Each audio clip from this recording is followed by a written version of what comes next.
This is LBC from Global, leading Britain's conversation with James O'Brien. 3 minutes after 10 is the time. A very good morning indeed to you. I hope you had a splendid weekend. I guess if you are Syrian, then you are celebrating. Well, almost certainly you are celebrating. The thing about regimes is that there are people favoured by them, however oppressive a regime may be. But I thought we'd begin by acknowledging that there are days when you think you know your way around a subject. There are days when you think, do you know what, I'm pretty good on this. I've done my homework, or by some sort of process of intellectual osmosis, I've absorbed enough knowledge, information over the years that I feel equipped for this conversation. There are days when you find yourself in the polar opposite position. Most days you're somewhere between the two. It might sound odd to you, but I remember a kid at school whose dad was a diplomat, made a speech about Yugoslavia. His dad had been based in Yugoslavia. And I only realised years later what a prescient speech that was. And it was all about, essentially, how Tito held together a conglomerate of interests and territories that really had no business being a country. The grip that a certain type of leader can exercise over a country is simultaneously tight and loose. You know, you see the speed with which Bashar al-Assad's regime has been dispatched in Syria. Well, that's the thing about these kinds of overthrows, isn't it? They start slowly and then go quickly, like bankruptcy in The Great Gatsby, because it's been going on for years, the rebellion. But there's this final push has, I think, the speed of which has taken everybody by surprise.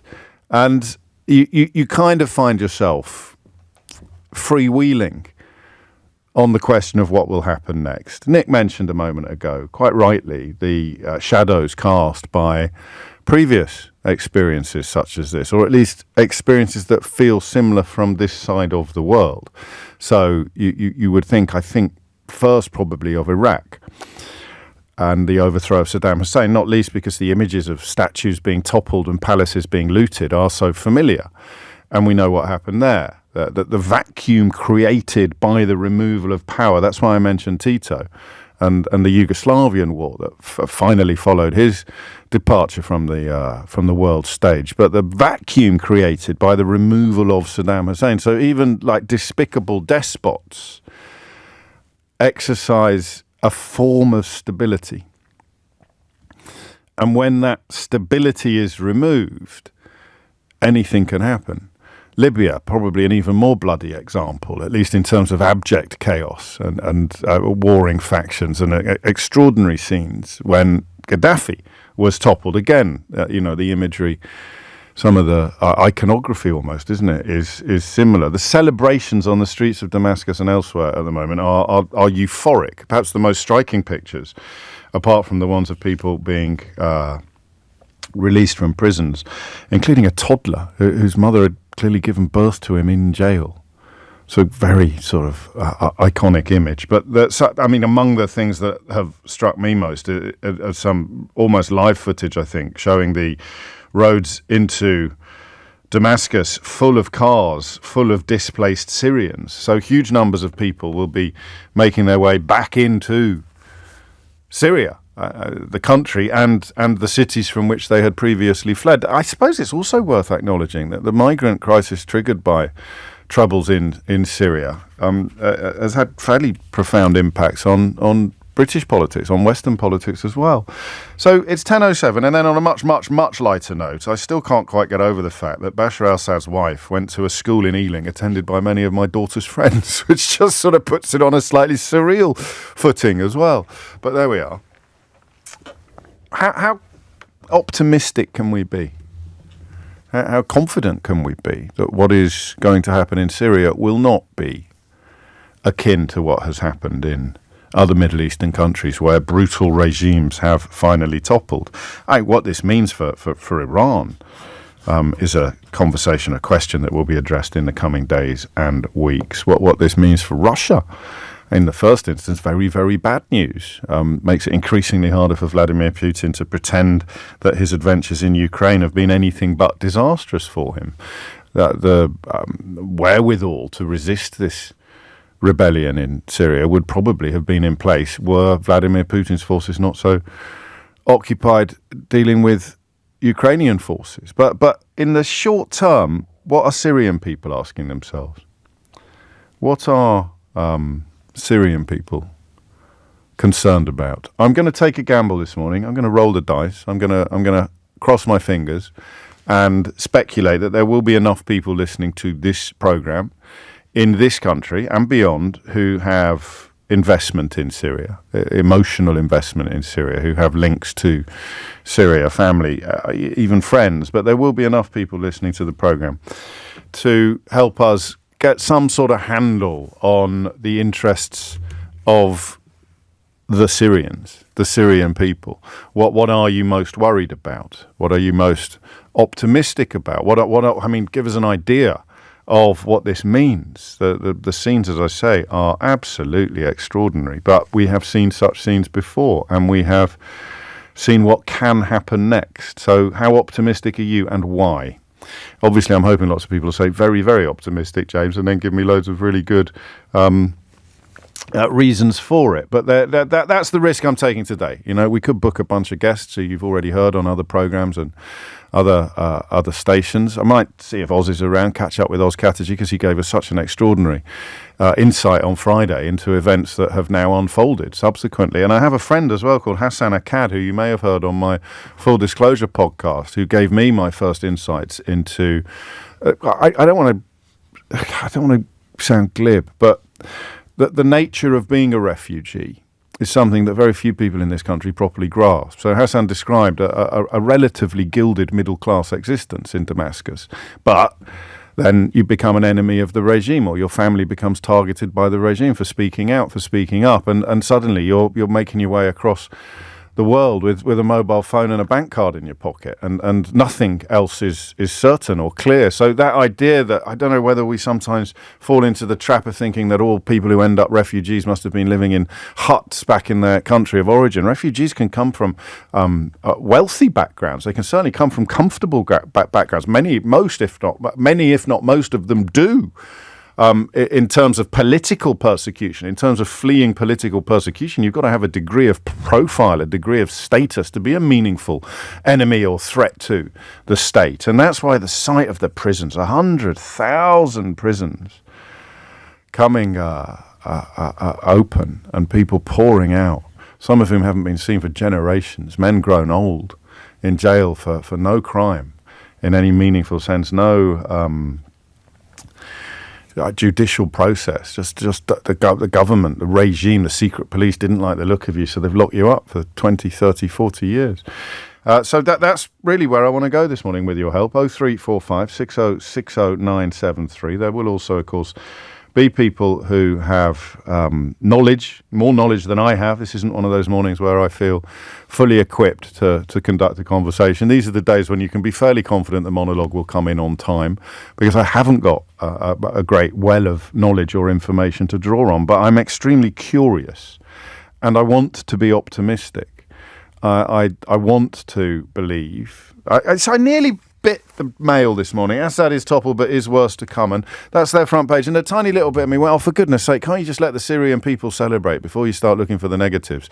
But then the more I dwelt on it, and the more I thought about it, and the more I reflected upon what has happened in Iraq and Libya and Afghanistan, the more I found myself thinking that, you know, an Islamist leader making his way into the capital as the UK government contemplates the possible lifting of the terrorist description to describe his organisation.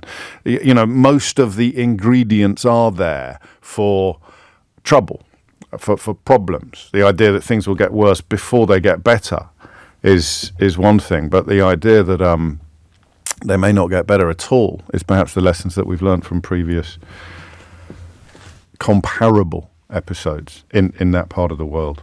So if you can answer any of the questions that I've just asked, if you can provide us with an insight into how dangerous it would be to be optimistic, that perhaps is the first question alongside what does this mean? What does this mean to you? 0345 6060 973. And how optimistic dare you be? I think those are probably the two questions that are best to kick off with. What does this mean to you? 0345 6060 973. And how optimistic do you dare to be? Couple of things I've noted before we throw open the phone lines. Couple of things I've noted. The idea that Christian, I mean, you can see already what would you call it? The kind of sewer of social media attempting to turn it into something that suits their slightly twisted agendas. So far, the leader of the rebel forces has demonstrated quite a pluralist approach in the territories over which he's already enjoyed power. This is something that Oz was explaining to us on Friday. There are grounds for optimism on that front. He deserves the epithet Islamist, but he's split from some of the nastier outfits who congregate under that banner, and other forms of religion, Christians and Ismaili Muslims, which is the sect led by the Aga Khan, I think, actually, is the head of the Ismailis. They've all been able to worship and live in peace and relative harmony in areas over which he has previously held sway. So that, for example, would be a ground for optimism, a ground for at least hope. And that is why the second question that I've got for you is, how optimistic are you letting yourself be this morning? All right, hit the numbers now, you will get through. 0345 6060 973. It's 10:15. James O'Brien on LBC. It is 10:17. You are listening to James O'Brien on LBC. One of the most amazing stories for me, writes Nick, is a man who was in prison for 43 years because he'd beaten one of Assad's relatives in an equestrian event. I mean, the true nature of the regime is probably something that we're going to get a crash course in the coming days. But the idea that you get locked up for absolutely anything forever is kind of chilling. But as Western media, I think correctly, and I think inevitably, starts worrying about what might happen next, I want to know what Syrian people or people with connections to Syria are, A, celebrating, if that's not a stupid question, and B, worrying about. Let's start in Taunton. Mark's there. Mark, what made you pick up the phone? Hi, James. Good morning. Hello, mate. I guess I've just been... I'm my father's Syrian from Damascus. My mother's British from sunny Birmingham, as I call it. And I was born in the UK. I grew up in Damascus. I went to school in Damascus, and I lived there till I was 17 when I came over. And as you were saying about someone who you knew previously, who kind of middle class, I describe myself in that Yes. group where we were kind of lived a fairly privileged life, but we had to abide by certain unwritten rules. Like what? What did that mean? What does that mean? Remember, we know nothing, and you know everything about this. So I remember when I was a kind of youngish teenager. I couldn't tell you exactly how old Sure. I was, but maybe 13 to 15. My parents sitting me down and saying, "You do not discuss politics with anybody, no matter how well you know them." There was just this infrastructure of intelligence agents everywhere. And so it could even be your best friend from school. It could be your best friend from school, and it doesn't have to be based in truth. It could be just a throwaway comment, whether that someone would report you saying something, or you were in an environment where something was said and you did not challenge it, and you'd have the secret police knock on the door and you'd be arrested and you'd disappear. And you'd go to, and this wasn't like the bogeyman or the child catcher out of Chitty Chitty Bang Bang. This was something that you would know. You knew people it had happened to. Yes. Gosh. Yes. And I guess the main reason for ringing in is I just feel I can provide a little bit of feel on the ground. However, I need to qualify that I've not been there. I've not visited since 2010. But your parents are there now. My parents still reside in Damascus, the family home is in the center of Damascus, so up until now has been very heavily protected. I mean, obviously life is very different for them, but it has been very, very protected. Did they see it coming, Mark? Did they see it coming? So I've literally just before I spoke to you, I spoke to my mum, and what we were saying, how surprised we were on how quickly things had progressed and how quickly this has all unraveled and unfolded. So I could tell you that the vast majority of people would be happy that the regime has collapsed, but there is a huge amount of apprehension on what the future holds. Yes. Another thing that I found really encouraging, however, that my friends and family, I mean, we're a Christian family. Right. My parents know some friends who live in Aleppo. One of them happens to be a priest, and they apparently have had direct conversations with leaders within the insurgency who have said that they are not. They're going to allow freedom of religion. They're not going to be treating people differently. Their intention is to create a peaceful environment in which new government can take charge. This is the $1 million question, right? This is the absolute difference between fear and hope. Yes, I agree. I mean, we were, when I was there, it was fear. Yeah. There is like you do not discuss politics. If you extract yourself from an environment in which maybe someone's there trying to start a conversation to find out what your true background is and what your true thoughts are. Wow. You extract yourself from that. Yeah. But you're just open, as I described, you'd hear these stories. I mean, I would say there was definitely news of people who got arrested and disappeared. And, 6-12 months later, the family finds out where they are and they end up in a political prison somewhere. And this was just to keep any dissent completely absent from public discourse. Exactly right. And any whisper of dissent, or even any rumour, as you say, it didn't even have to be true. Any rumour of dissent would be enough to see you removed from the equation entirely. And that's how we've ended up seeing people staggering out of prison who can't even remember why they were put there in the first place.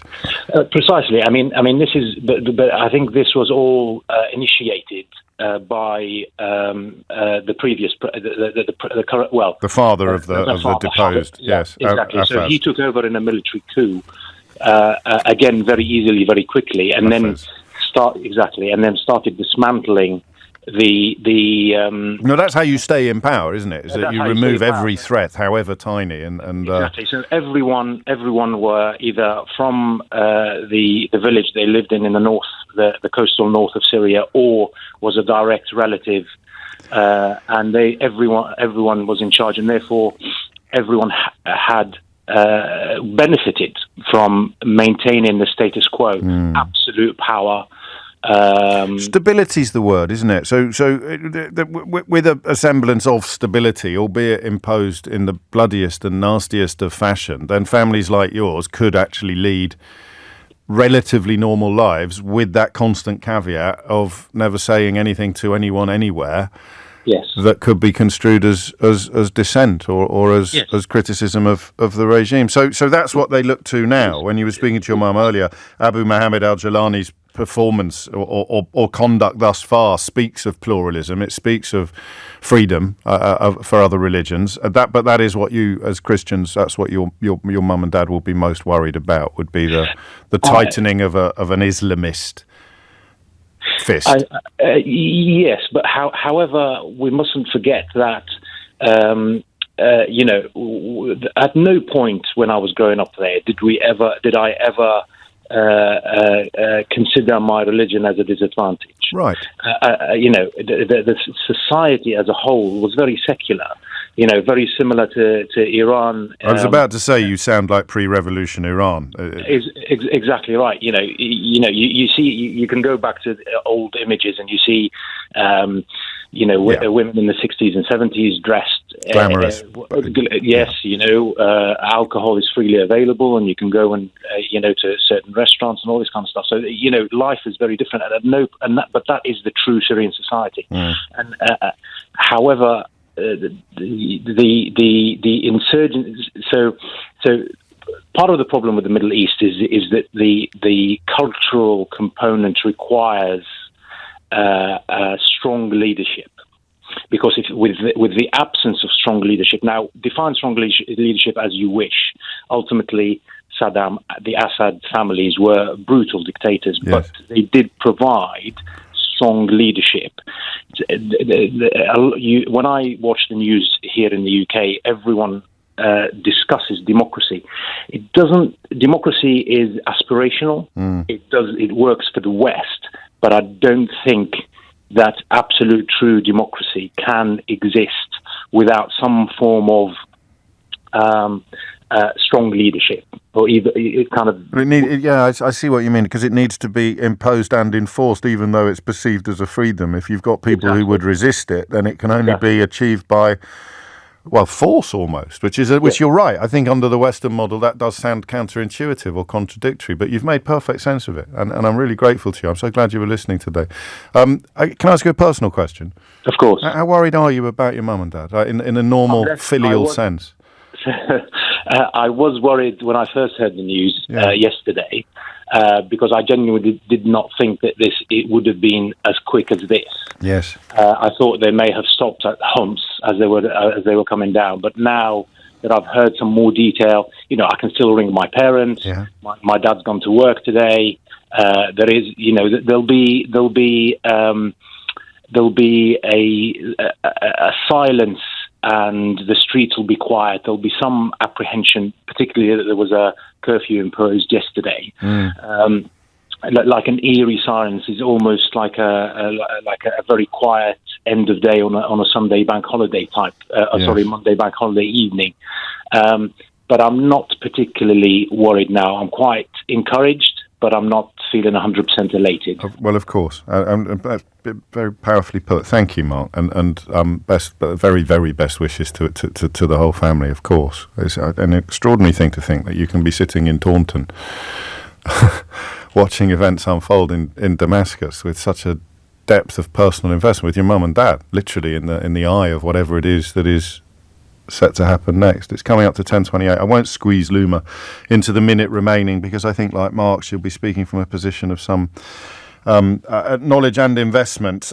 So, I mean, in terms of an idiot's guide, with me as the idiot, not you, the worries are how much of Jelani's forces are made up of foreign jihadis, the fanatical Islamism, if you like, that we've seen take hold in other countries. Some of them will be mercenaries, but that's the double worry, the fanatical Islamism driven by forces that Jelani doesn't seem to be subject to, but how much does he rely upon them? And then Mark Ormond, the director of the Crisis Research Institute in Oxford, writes in one newspaper today about their ambitions going beyond deposing Assad. Some are already talking about taking the fight eastward to China. When I say that everything is up for grabs, as it were, or nothing is known, I don't want to sound like Donald Rumsfeld, but it is clear, and you speak to someone like Mark, with family on the ground, you realise that the claim that you've got the first idea about what's going to happen next is going to be spurious. You can say it's bad news for Iran, you can say it's bad news for Russia, but then you have to add for now. You can't even say that with full confidence, because you do not know what is going to happen next. The other point Mark Arman makes is about drugs, which most of us probably don't know much about. The idea that Syria is a major source of drugs, illegal drugs, to the Middle East, and increasingly to the West, and someone will be looking to take over control of that trade, which was previously run by Assad's younger brother. And speaking of brothers, a few people in London have really weird stories about going to the Western Eye Hospital on Baker Street and being treated by the man that would then become the Syrian dictator. A friend of mine went there for eye surgery, went back 6 months later and asked where the nice Syrian doctor was that had looked after him, and was told, he's had to go back to Syria because his brother died in a car crash and he's now being groomed to take over the regime from his dad.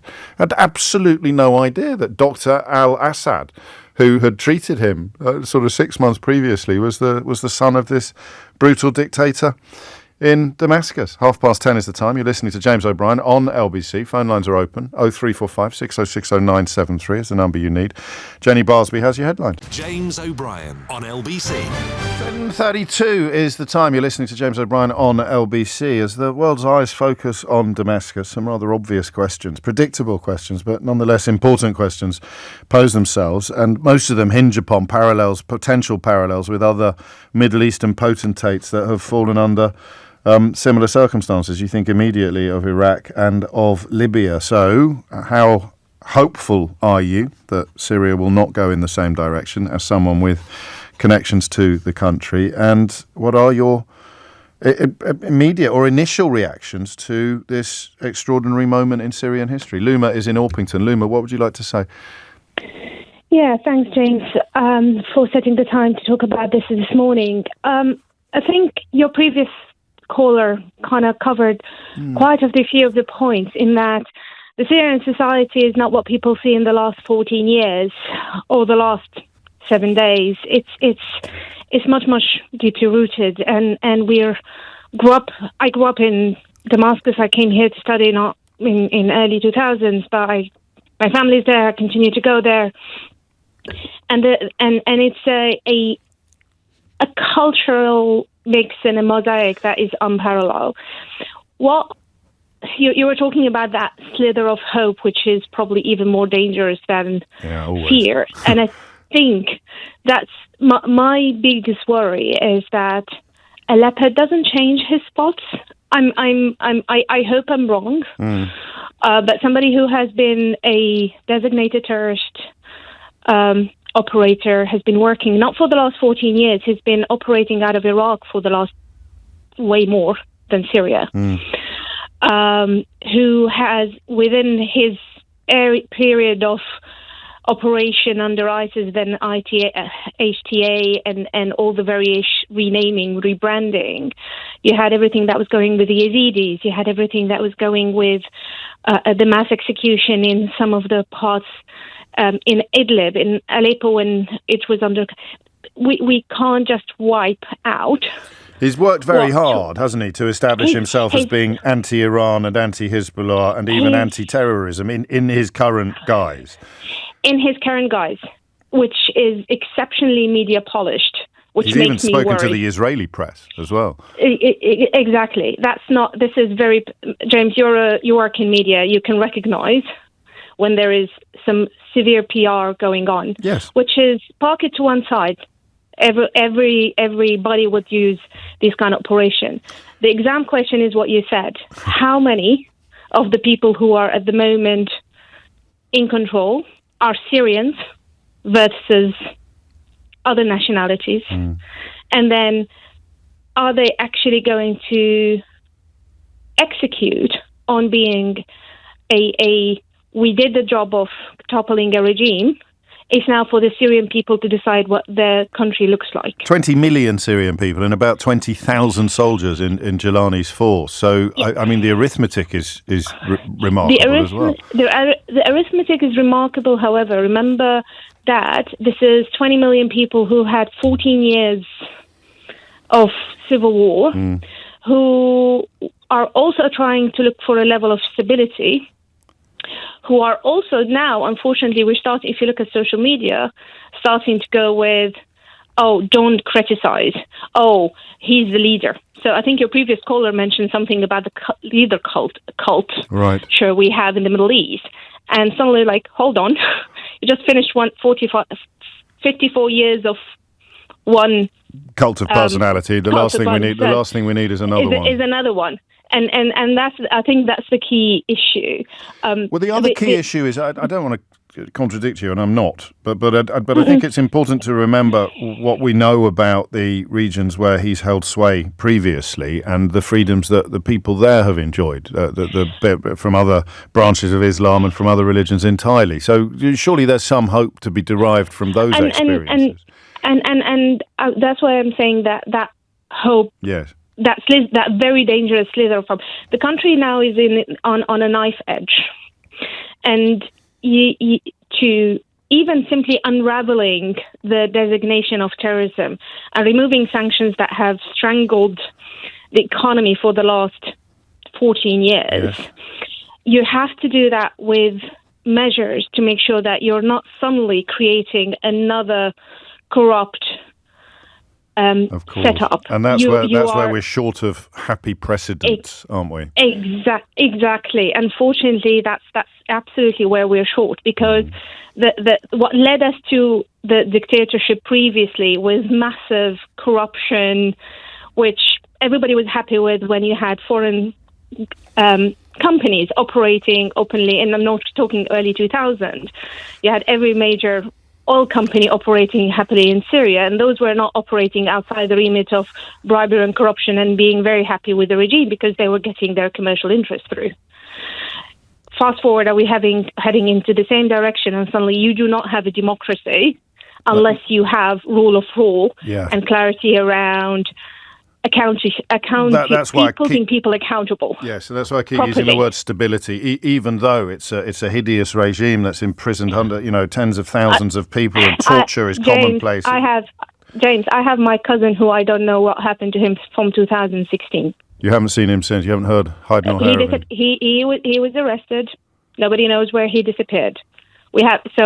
Although it's very important for people to understand that I think there is no family who has not been impacted by what has been happening. But because of that, not willing to surrender the country back into another version of the same bureaucracy. Or we end up, God forbid, in even a worse situation, which is what we're seeing in Taliban and Afghanistan. Which makes me wonder whether one of the earliest indications of the direction of travel will be the treatment or the place of women in Syria, whether or not any changes occur. I hope so. I think an early indication is where the government still the Syria is an institutional country. We have civil services which are still in place, which are being asked to go back and still to operate. So you still have ministries, we have free National Health Service that's back in operation. We have free schooling. People, again, don't hear about these things. The question is that you respect those civil institutions structures, and structures, and you allow a democratic process to emerge where you're actually sitting around the table and having a discussion of what a new constitution would look like. And it's not the answer of anything other than the old constitution, because the old constitution actually gave you 95% electricity coverage of the country, 99% literacy rates, lowest child mortality rates in the region. So it was not perfect. It was not bad. It was executed in a horrendous manner. And that's why the normal experience of people who stay out of politics is something that's quite hard to get your head around when you learn so much about what else the regime was up to. But it's important that we do, and we can, thanks to people like you, Luma. So there's a chance then that your cousin may appear in the next few days. We don't know. There are people who are coming who, as you've mentioned, has been there for 30 years. There's people who have been disappeared for 10 years, 20 years, who will emerge. One hopes. There's... Of course, yes. But if you think that the whole country needs a level of PTSD treatment after 14 years, I know we probably need some sort of a trauma therapy. Yeah. Can you imagine the level of support that someone who's been in prison for anything other than like one day, how would they need? So I mean, it's unthinkable. It's inconceivable what those. It's inconceivable, and one hopes that we will be able to kind of continue to hope and help, and then the country is allowed to do that. No one is talking about what Israel has been doing. Well, I was about to bring your attention to that. Israel has moved into the buffer zone in the Golan Heights, saying that the 1974 disengagement agreement with Syria had collapsed. So Netanyahu's logic would be, we can't run the risk of this space, which was previously occupied by Syrian soldiers who've now fled, government forces, we can't run the risk of them being replaced by troops or enemy combatants hostile to our interests. That would be his argument. That will be his argument. The place was held by United Nations forces. The Syrian army was way away. It was a demilitarized zone, and the Syrian army was several kilometers away from the borderline. And the positions in Kenitra, the UK-based war monitor has said Syrian troops have left those positions, part of which lies inside the buffer zone on Saturday, and the IDF have moved into them. So, I mean, there's no fear, I don't think, that will be a force of attack as opposed to defence, is there? There is no reporting of where the tanks because over the last several months, the demilitarized zone, which had landmines, has been cleared slowly, and tanks has moved into that space. So they're now at just the edge of Quneitra, yes, which was liberated in 73.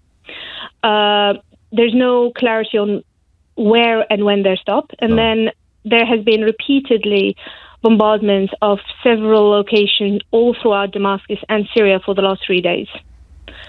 No logic or rhyme. Some are saying, well, these are military depots that are being, and Israel is trying to neutralize them.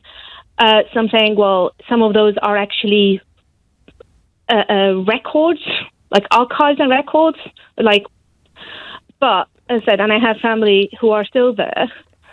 And the bombing is on and off throughout the nights for the last 3 nights. And again, what is the end of it? More question marks. More question marks. Netanyahu said it's a temporary defensive position until a suitable arrangement is found, is what he said. Yes. Again, forgive me if I don't necessarily believe what he says. But I think, after the last 14 years, 14 months, sorry. No, it's a perfectly reasonable scepticism. Lumi, you've taken me all the way up to the wire. Thank you. And final question: the mood of your family still in Syria? Anxious. Yeah. Daring to hope, scared to hope. There it is again, isn't it? It's worried about suddenly, you are a sympathizer. So, like the retaliation, because Damascus never was, you never stood up to the regime. So silence is compliance in a sense. Silence is a compliance. So exactly. So people who have maintained and retained nice lives, if you like, could become targets. Targets of vengeance. I understand that, and I understand what the fear would be, and that is actually why right at the outset of this hour I talked about the leading of a quotes normal end quotes life. With that thing Mark explained to us from Taunton of the constant knowledge that you can't say anything even vaguely critical or dissenting about the regime. Luma, I wish you the very, very best. I really do. It's 10:45. James O'Brien on LBC. 10:48 is the time. Another thing I was struck by on Friday when we were talking to Oz Chatterjee, the absence of any sort of Western fingerprints on this regime change. That makes it different from some of the precedents that we've mentioned already. But you know, what role does the West play next? And historically, traditionally, that would be determined and defined by America, which makes it slightly worrying, by the United States of America. The NBC carries a remarkable story today about a 2018 meeting in Congress, the House Foreign Affairs Committee, where a Syrian defector who'd risked his life to expose atrocities committed by the Assad regime was due to appear behind closed doors. And some of the congressmen, some of the members of the committee, were so concerned about the closeness of one of their colleagues to Assad, to Syria, like the major cheerleader for Bashar al-Assad and the Syrian regime in the capital, in the American seat of power. They were so concerned about her potentially leaking information about the defector back to the Assad regime that they encouraged him to cover his face before she came into the room. And she is, I mean, you can't make this stuff up, she is currently Donald Trump's pick to be the head of the intelligence services in his new government, a politician called Tulsi Gabbard, who has been very full-throated in her support of Bashar al-Assad historically, and who even made a sort of unannounced visit to him in, I think, 2017. I don't know. I was quite encouraged to think that you don't have a George W. Bush in the background making strange decisions and speeches and not really giving any thought to what happens next. But it doesn't mean that what is there is better or worse. 0345 6060 973 is the number you need. Western involvement, perhaps the wrong word, but Western forces. These are not US troops marching into Baghdad, are they? Noor is in Birmingham. Noor, what made you pick up the phone? Hi, James. Hello, big fan. It's actually quite optimistic, very optimistic about what happened recently. It's very diverse. The whole thing is really quite difficult to give a control in one area. Yes. Syria, as you may know, it's a quite diverse country with a lot of minorities. True that the majority there is Sunnis, but they are more like within the cities area, but around the cities will have a lot of ethnicities. And I lived there. I was born over there. I was born in the most conservative city there, and which is the city was oppressed by the regime in 1982, and that continuously carried on all of like into the pictures of my life. Like it's a day-to-day living. You will worry about what behind the wall, and do not say this, do not say that. Even it's just a chat between me and my parents, which will be like, oh, hopefully no one is hearing us. This is how we were living there. I moved over here in quite more than 20 years now, and I haven't been there for 13 years due to what happened. I mean, the last day I was there just a few days before the revolution started. I will always call it a revolution because it did not driven by any people. Like it came from the people. I mean, I am one of them. I was like mad going into the street, cannot believe what is going on. I was here in London. I probably just went out like mad. I feel like I can say, I can talk. I want to talk. I don't want to stop silent as I was before. I don't want to repeat the mistake of my dad and my grandfather by them being acceptance of what happened and because of the Assad dad and the Assad son.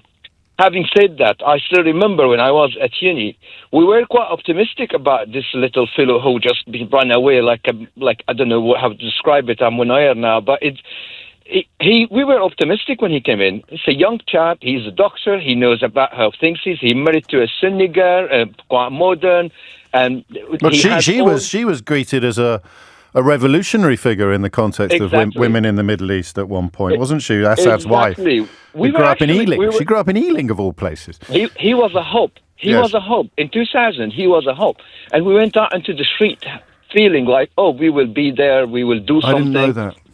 Yeah, no, we were really excited. We were really excited that, and that excitement most likely being driven by fear, by the way. It was not like, because a lot of the people who they were probably my age now, they were saying different, and they would say like nothing gonna change, and maybe it is worse. So we were as young people happy that we were led by modern guys. Naive. Really?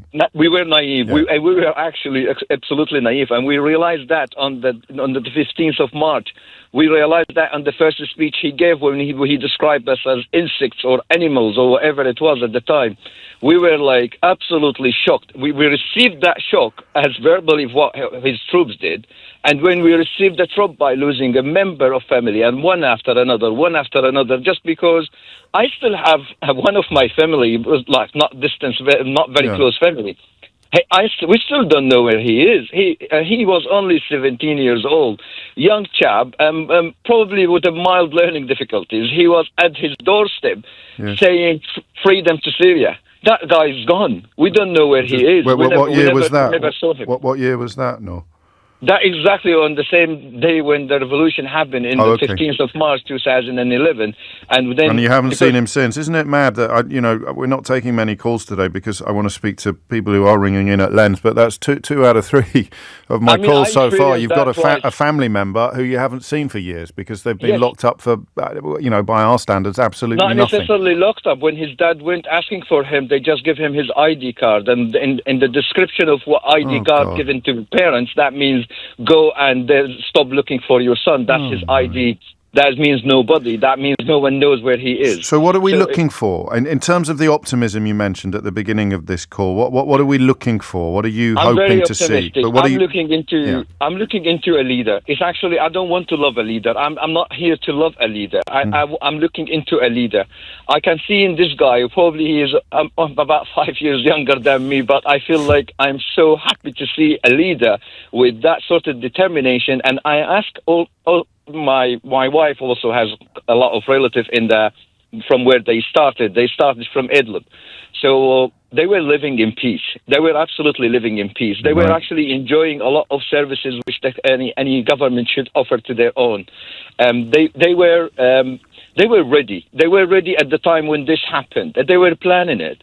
They actually united themselves. And obviously, because of that affiliation of what happened at the beginning, and then changing of the name and changing of the ideas and changing of the thoughts about what they want for Syria.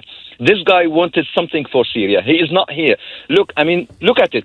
I don't want to hear from any Arabic nation any involvement. I am not happy for any Arabic nation to involve in what is going on in Syria. I'm not happy even for the West to go and involve in Syria. I want that Syria to be built by the Syrian. I don't want anyone then to you come must and be say, worried. So you can have faith and hope in Jolani himself, but I don't want to call him Jolani. I will stop on this, please. Jolani, this name has been affiliated with what he was before. I will call him Ahmed al-Shara. That's his name. His name is Ahmed al-Shara. Probably he's not coming from a military background. Where do you derive your confidence that he has detached himself completely then from the example he did on the small community he led? Okay. And what about the people under his command who will have ideological ambitions that would not be welcomed by you? That is right, James. Good point. I wanted to talk about this. Okay. As I said, I am from a very conservative community. Yes. And when I say conservative, I mean we are led by this is something you should do, this is something you shouldn't do, you should respect your elderly, you should look after your kid. So we have principles and values. It's all driven by the Islamic faith, which we have held for quite a while. So moving forward, I was brought in an area where actually I was in the, what we call it, the nuns school. So I used to go, most of my friends were Christian, and to a degree that I didn't feel at all any differences between each other. Sure. It's just maybe when it comes to Ramadan, they are fasting and I'm not. I am fasting and they are not fasting. So, so it was that way. We are a diverse community. We have. If you just need to be reasonable a little bit, and it's true. I agree with Luma about the people there are 99%. They are having a good education, and they can read and write, and this is the thing they should be. But again, we have things being traditionally moved by a generation to another. So, and this is values. I take it as a value. I mean, if we talk about things related to Islam in my area, I know that things in that area I shouldn't be doing. But for example, if I go to Damascus, which is quite a big, massive city in comparing to my city, things like that I can do. So we still have. It's all about keeping up your values, so I mean that is the $1 million question, isn't it? Is whether or not his performance so far in the territories you describe will be the model that is, and there's no real reason to suspect or fear that there were. I mean, he'd have to have been pretending, wouldn't he, for the last 5 years or longer? And you don't believe that. I believe, James, I'm from a surgical background. If I have an abscess and I'm treating this abscess with all type of antibiotics and it's not clearing off, I think I have a knife eventually to use. So, and maybe I will have to take some healthy tissue as well as with the dirty tissue. Okay. And I wait for that wound to heal. Syria is wounded, really badly wounded. 60 years of oppression, really badly wounded. And probably the last 13 or nearly 14 years is actually that where the big wound has happened. We were optimistic, then we were, suffered that. There is not a single family did not actually suffer. And by the way, this is even from the people who support Assad and people who do not support Assad. We all suffered. We all suffered with this. And I don't want to look for what we call it now a revenge. This is not a time for revenge. This is not a time. You have to be tolerant. You have to understand that what happened in there was driven by a stupid maniac who actually ran away from his country, left the people who supported him behind. How significant will that you're making me late for the news, but I don't think that matters today. How significant will that be? I mean, are there such things as Assad loyalists, or would it just be people acting out of self-interest and fear to prop up the regime? Because him running away like this is potentially quite significant. Absolutely. I have people who they actually had a good connection with the old regime, and I know that by knowing them and being sometimes being with me at uni at the time when I was in Damascus and forward, that these people actually they were not talking there inside. They are not happy with what is going on. They are not happy to see one of their fellow citizens is actually in the way they are. They wanted something good for their own country. And this is something I for example, this Alawite people, I have a lot of Alawite friends, and I know they were driven by their loyalty, were driven by them being from the group, and they are expected to act in the way that he wants. They're probably not saying what is inside them. No, and they keep their heads down for reasons of ambition and personal safety. And personal interest as well. There are a lot of people having. That's what I meant by ambition. That's what I meant by ambition. You mentioned your surgical background. Do you work here as a doctor? Yes, I lovely been living in the UK for the last 23 years, and I moved on for a surgical experience, and I actually was planning to go back in 2011 until I found myself still here, my family in a country, my other siblings, each one of them in a country. I probably myself have not met, I can confirm that I did not meet my siblings for the last 6 years because they are distance away from here and there. And it did, as I said, it's wounded. Every family is wounded, not the whole country. Every single family is wounded, and we are looking for optimism. We wanted it. We were ready for it. But I'm just worried because Syria is quite a strategic area. And that's what I mentioned just before I spoke to you about the fact that although obviously there is foreign support and foreign money and weapons and advice in play across the country, on both sides. I mean, there's not even two sides, is there? You know more about this than I do. But where the Free Syrian Army, now the Syrian National Army kicks in, and the Syrian Democratic Forces. So of course there's foreign influence, but there's no foreign boots on the ground in the context of Western armies. So we'll have to wait and see what happens as a consequence of that strategic importance that you described. No, thank you. Have you spoken to family in Syria? This revolution, when it happened, the soldier did not go for the palaces. They went for the prisons. They wanted to free their own people. That's a really interesting point. Value in it. Yeah, I mean, there has been looting of the palaces, but as you say, not by the troops. The forces went to the prisons, which were absolutely full to the rafters, and more, because the levels below in some of these big prisons, the tunnels below, are medieval, absolutely shocking, torture chambers. And he's right. Noor is quite right. That was the priority. What amazing calls we've had today. It's 11:03. James O'Brien on LBC. 6 minutes after 11 is the time. You know, the more you talk about the challenges facing Syria now, and remember the unhappy precedents of other countries, the more you realise how magnificent, really, the Irish peace process was. That ability to get previously warring factions sitting around the same table and agreeing on a roadmap for peace that still largely holds today. So there are precedents that can speak to a harmonious future where people who were previously opposed become comfortable cohabitees. But I mean, Syria is not like that, is it? As I think Noor just clarified, there won't be many people mourning the departure of Assad, even among those that may have benefited from his regime. It's a kind of, grit your teeth and keep your head down approach to self-advancement and safety. But thank you for that. I said I was rolling the dice a bit at 10:10 this morning and banking on the fact that there would be people listening who could bring their knowledge and experience to bear. But I don't know that I would have.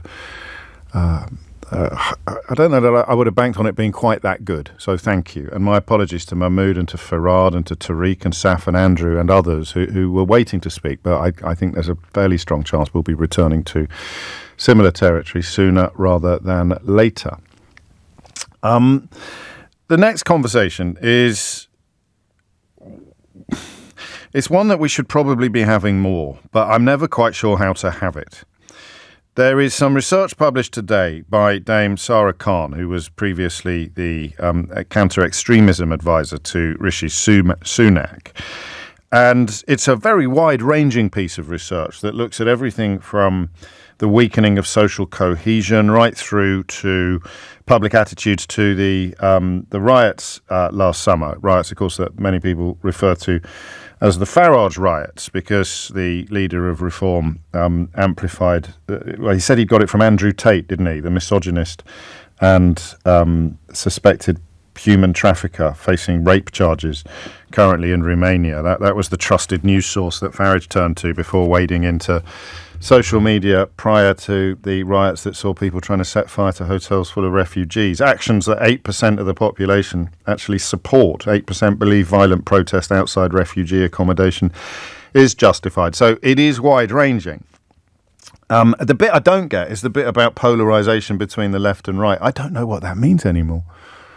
It doesn't mean polarisation between people like me and people like, I don't know, David Gauke, Dominic Grieve, Rory Stewart, Anna Soubry, Nicholas Soames. I mean, right-wing people. I saw James Cleverly the other day. Civil exchange. That's not polarised. What's polarisation? Polarisation, for me, is between people who believe things that are true and people who believe things that are not true. And I don't see that as a left-right thing. Or you call it polarisation of people who don't think that a rapist should be president of America and people who do. I mean, is that polar? I don't know. So I don't know what that bit means. I know why Britain is so divided. It's because the lies that were spread in 2016 have still not been owned or accommodated by the people who spread them. You know, the idea that you can have any conversation whatsoever about polarisation in British politics without mentioning Brexit would be a bit like trying to make a sandwich without bread. Absolutely hilarious. And again, why is it always the people that won that don't want to talk about it? Is there any other example in history of a magnificent victory that people were cheering to the rafters, and then 10 minutes later they'll go, oh, can we shut up about that now, please? Can we shut up about that glorious victory? Can we shut up about that magnificent achievement that I bear personal responsibility for, please? Can we stop talking about the win? Let's stop talking about the victory. Stop it. Be quiet. I don't want to hear it. I don't want to talk about it. Of course, if I told you to vote for it, I'd probably be keen not to talk about it as well. But that would be a double betrayal. That would be not only misleading you into voting against the national interest, but also refusing to take responsibility for it and work towards improvements. So maybe that's what polarisation between the left and the right is. But again, it's people who are right and people who are wrong. Polarisation between the right and the wrong, not the left and the right. 11:11 is the time. And Tate pops up in the research here where we see the normalisation of extreme misogyny. 45% of young men having a positive view of the misogynistic influencer Andrew Tate. I think Farage talked about how they appeal to similar audiences as well, didn't he? Not long ago. So, some of the answers are fairly obvious, but some of them are not. And as Cameron says, someone should write a book about it. Yeah, someone should, shouldn't they, Cameron? The bit I don't know about, and the bit that I said a minute ago we should talk about more, but I'm never quite sure how to, are the conspiracy theories. 30% of 45 to 54-year-olds believe that the number of deaths from coronavirus, for example, was deliberately reduced or hidden by the authorities. And I don't know what the numbers are for people who don't think that the coronavirus was a real thing anyway, or that the vaccines were somehow designed to damage us. Conspiracy theories are everywhere.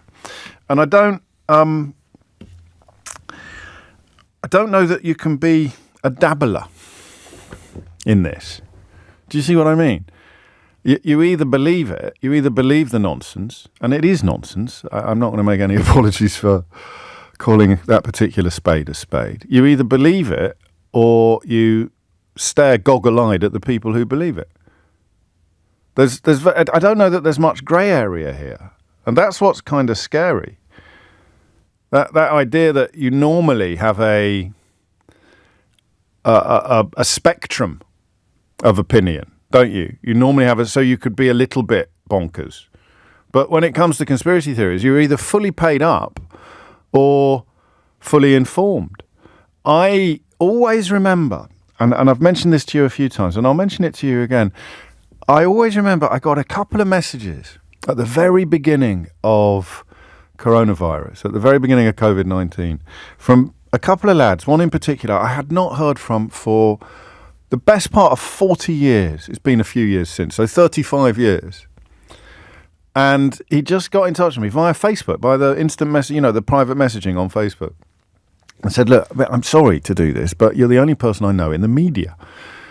And I've just been sent a couple of films, and I wondered if you could tell me what's going on, because one of the people that sent them, I've known him for almost as long as I've known you. He was at my second school, so I met him when I was 13, and the lad that was contacting me, we'd been at school together until we were 13.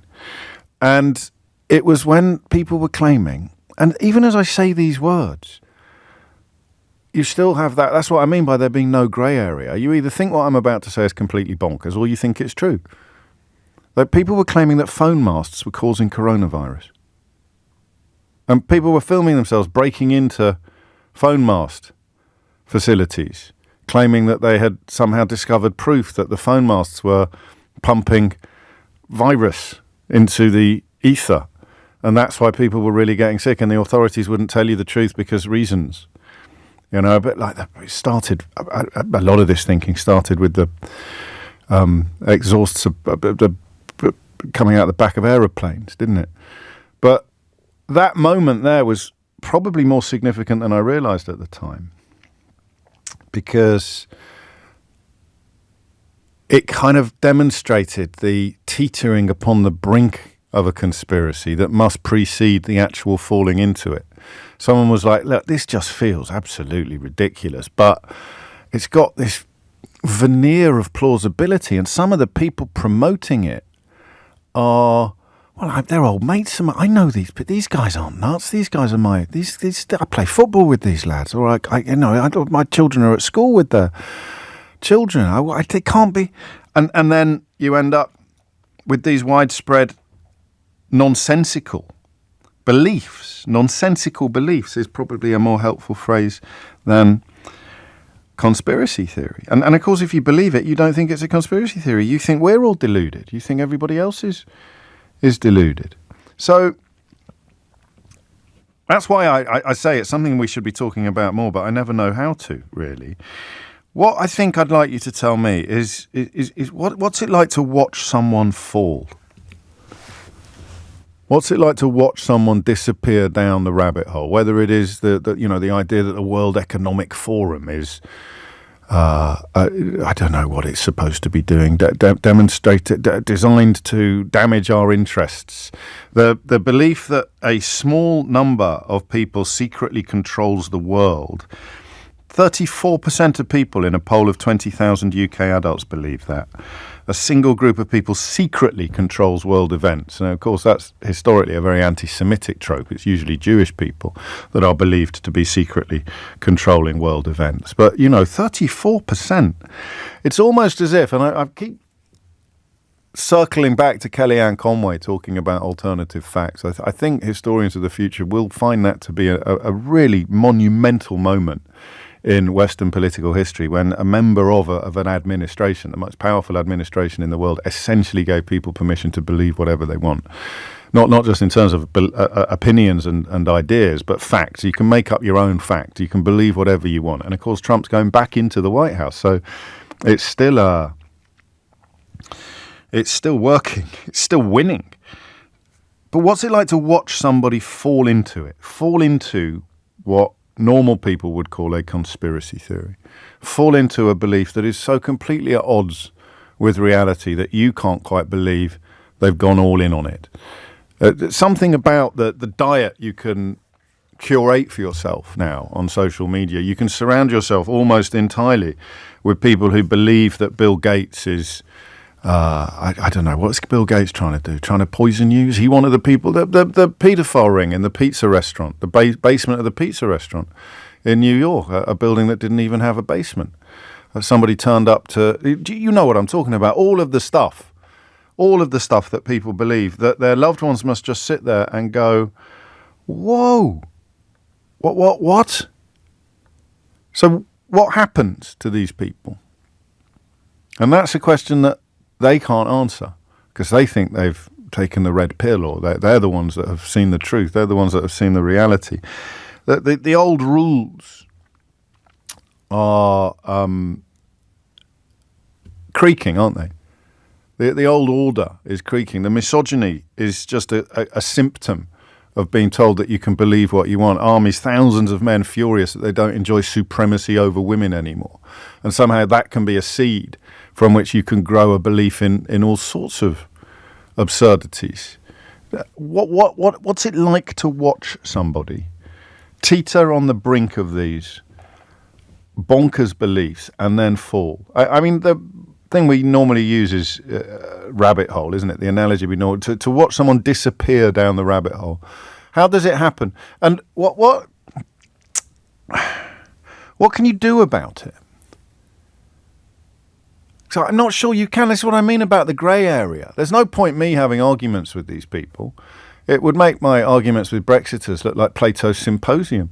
It's just shouting at you that the World Economic Forum is our enemy, and if you can't see it, you're part of the problem. Or the Great Replacement Theory, whereby this secret group of individuals is trying to replace white people all around the world. You just sort of sit there going, what the hell is wrong with you?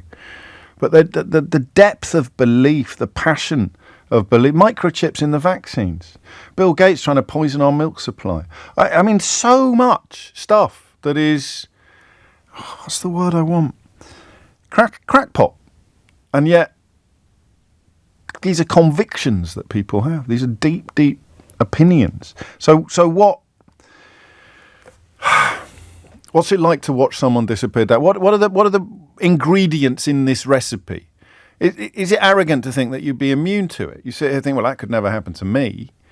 I don't know. That's what I mean. You can tell that I was telling you the truth when I said I feel this is something we should talk about more, but I'm not quite sure how to conduct the conversation. So we'll begin with the spectator sport of watching it happen to people and sharing information on what that is like. What's it like to watch somebody disappear down a conspiracy theory rabbit hole? 20 minutes after 11 is the time. 0345 6060 973 is the number that you need. It's 11:20. James O'Brien on LBC. How does it work? So do you know, for example, why social media is currently full of people pouring milk down their sinks and even their toilets? No? Shall I do that as a hook and tease? I think it's another example of a crackpot conspiracy theory. People have been persuaded to believe something that is not true. I'll give you a slight clue. It's linked to bovine flatulence. Why are people pouring milk down their toilets and filming themselves doing it? That's a key constituent of this whole conversation. If you couldn't film yourself doing it, would you be buying into it quite as enthusiastically? I love the idea. I might forget my hook and tease. I forgot one last week, didn't I, on Friday? Bin bags. Christmas tree full of bin bags, in case you've been wondering all along. Yeah, you'll have to look it up to get the context. But imagine if I forgot this one. And you're going to spend the rest of your day wondering, why are people pouring milk down the toilet? But it's just the latest example of these mad plots about Bill Gates wanting to depopulate the world or stick microchips in your vaccines. Why do people fall for it? What happens to them? Will's in Lincoln. Will, what would you like to say? I am so pleased. Well, first of all, morning. Hello. I am so pleased you've touched on this. I have this every day I go to work. It's really? You would not believe. Honestly, where do you work? The Daily Mail? The stuff that comes out, it started with Flat Earth. I've always said Flat Earth was a test to just see what people think, but some of the guys believe it, and you're like, no. They're like, no. I said, just go and research. Yeah. No, I said, question everything. Actually, I should clarify that. I made a joke about the Daily Mail, but they do propaganda. They don't actually do crackpot conspiracy theories, and that's a crucial distinction, because you're talking about people who believe things that, well, what do they believe? People you work with. Just that the Earth is flat. Now, fine, okay, you want to believe that. Go find why it isn't. Believe what you've been told, and it's like, no, I think it's flat. I think it's this. I've heard about the Bill Gates. I've heard Sadiq Khan. I've heard Keir Starmer, and it's just relentless. And you just sat there, just shaking your head. You can't argue with them. What do they get out of it? What do they get out of it? I think me personally, I think they're scared. I think they're scared of change, of whatever, of being lied to. The guy who was a flat earther was a young lad. He's only 20-odd, but he grew up in all the lies of Trump and all that. So, do you know what I mean? He's on that side of lie. He doesn't know why do they if I ask them this question, why do they keep telling us the world is round? What's the cui bono? What's the benefit of? No, I do. You don't want. I do. So apparently, do I? No, you don't. I do. Apparently, the world is flat. Yeah. And underneath the world is ice, and the sun goes under the world, and it's a light. And I said, well, how doesn't it melt? Honestly, you go down. But why are they lying to us when they say they're lying to it? Because why are they lying to us? Yes, I have no idea. I question this, and I'm like, who's they? Yeah. It's they. It's like, it's the government. I went, okay, the government do lie, but why about this? What is so bad about us being round? Because there's aliens, there's this, there's that. It's just a constant. It's where do you work? I mean, don't give it all away, but what kind of environment? I like to say, in manufacturing, that's all I'll say. Oh, so on a production line? To a degree, yeah. No, I'm just thinking about that, where we get the opportunity to talk a lot about stuff. Yes, and do. And how? I mean, what percentage of your workforce then are in? I mean, do they all swap stories with each other? Is there, or do they argue? Do they disagree? No. To be fair, the flat Earth is laughed off. There's a couple. It's the other stuff. It's a political side to it. That's a little bit more. But like I say, it's not always like that. They aren't bad people. No, I know that. That's a very important point to make. They're not unintelligent people. No. It feels, for me, I think they're on social media. They just see this and go down this rabbit hole, and they don't know what to believe. And I've seen this. Is it any different from religion? I mean, in the final analysis, is it just people believing things that comfort them? You talk about fear. Potentially. That's what the flat earther says. He said, you've got people that believe in God, so why can't I believe in a flat earth? And I went, well, you can't see God. I don't know. That would be the most obvious answer. I'm not here to offend people. It's just what I have to deal with every day. Yeah. It's either flat earth, it's different conspiracy theories. You're just like, just let's have a conversation that's normal. Do you know why people are pouring milk down the toilet? No. All right, I'm not going to tell you yet. That's the latest. I'm amazed it hasn't popped up at work. Well, and of course, crucially, filming themselves doing it, because there's something very performative about some of these beliefs. James is in Brittany. James, what made you pick up the phone? Well, I've wanted to tell you a story of a friend of mine, a lovely, lovely man who just before the pandemic got a diagnosis for bowel cancer. Oh dear! And he was he was sort of ecologist and all of that, but very bright, intelligent, lovely person. But when he started looking at alternative therapies, alternative medicine to try and cure his cancer, he didn't want to go down the modern medicine path. Right. First of all, he got into the idea of fasting. He fasted for 28 days. First of all, went from 74 kilos to 50 kilos. Very, very ill, and that didn't solve the problem. And he went on to other therapies with plants and with enormous doses of vitamin C and that. But as that was happening, this was the beginning of the COVID pandemic as well.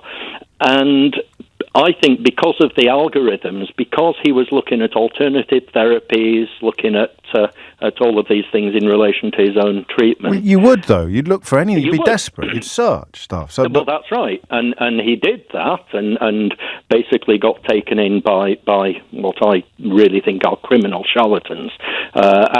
Making money out of him. Making money out of it. Oh, yeah. But the reason behind this is they're the ones that are telling you that it's big pharma who are ripping people off and everything. But was it just the desperation of illness that drove him, or would you have, looking back, would you have been able to point to some character traits he had that made him susceptible? Well, it's an interesting one. He was, he was French. That's not the point. But he was a Buddhist. I've got to say, where I live in Brittany, there is quite a lot of woo. Is there really? Woo. Oh God! Oh, okay. Yeah, nightmare. It's one of these places. People sit around a table at a dinner party. Every one of them smoking cigarette after cigarette, and they're puffing away, telling us about how Wi-Fi signals are bad for your health and how Tefloning saucepans is Where bad does for it your come health. from, James? I mean, the internet, obviously, but there is something about the saucepans. Actually, there's something about micro particles or something. No, there's a kernel of truth in that. Well, there is. I mean, there are valid questions to be asked about the origin of COVID and what might have happened in labs. Yes. And that's often the problem. But that's a theory. That's not a conspiracy theory. That's a theory. That's and quite a compelling theory, and it may well turn out to be the truth. But suggesting that people were deliberately shutting it down. People that knew the truth were deliberately shutting down the truth when nobody knew the truth. That's when a theory becomes a conspiracy theory. Yeah. Well, I mean, where I do live in Brittany, it reminds me a little. I don't know if you're familiar with Totnes. Yeah, of course, but that's when woo. This is crystals and stuff like that, and harmless New Age pursuits. But it's when it becomes harmful, isn't it? That you're describing. Yeah. What happened to your friend? There is. Oh well. You can guess after about 2 years of trying alternative therapies and that not making any difference, he finally did decide to have surgery and chemo and radio and who can say what the prognosis would have been, but he took it on 2 years too late, he died. He died beginning of 2023, and I was devastated. Of course you were. And angry. Angry with the people that had misled him. I wonder where. You very obviously sit on the harmful side of the line with that story, but there'll be plenty of harmless as well. I wonder exactly where the line is when you start compromising your health or your safety is too far. I think that line. It's when you start believing things that are going to alienate you from friends and family. When you start, I don't know. We'd maybe try and work that out. James, thank you.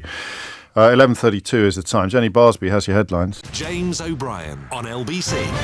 It is 11:35. What happens to people who fall down conspiracy theory rabbit holes, and why are people filming themselves flushing milk down the toilet this week?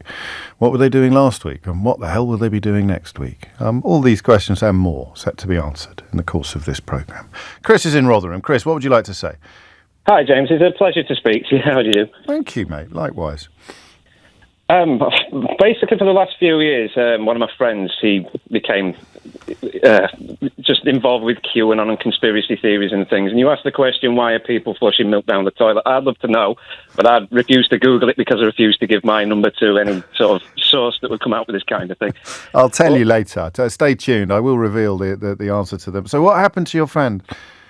Well, basically, he started out talking about chemtrails and flat Earth, and it was just a case of this is comedy gold. But after a little while, he was taking it so seriously that we worried for his mental health. Right. And to be fair, it's one of those. He was sort of mentally he's not well, so we took everything he said with a pinch of salt. But unfortunately, when me and my fiancée got together, and I met my stepson's father, and he was exactly the same, but he seems functioning with it, which is a really bad term. But again, it became comedy gold. He came down one day and he gave everybody a pair of sunglasses he bought from a petrol station that were yellow tinted to break up the light on the blurriness when you're driving at night. Yeah.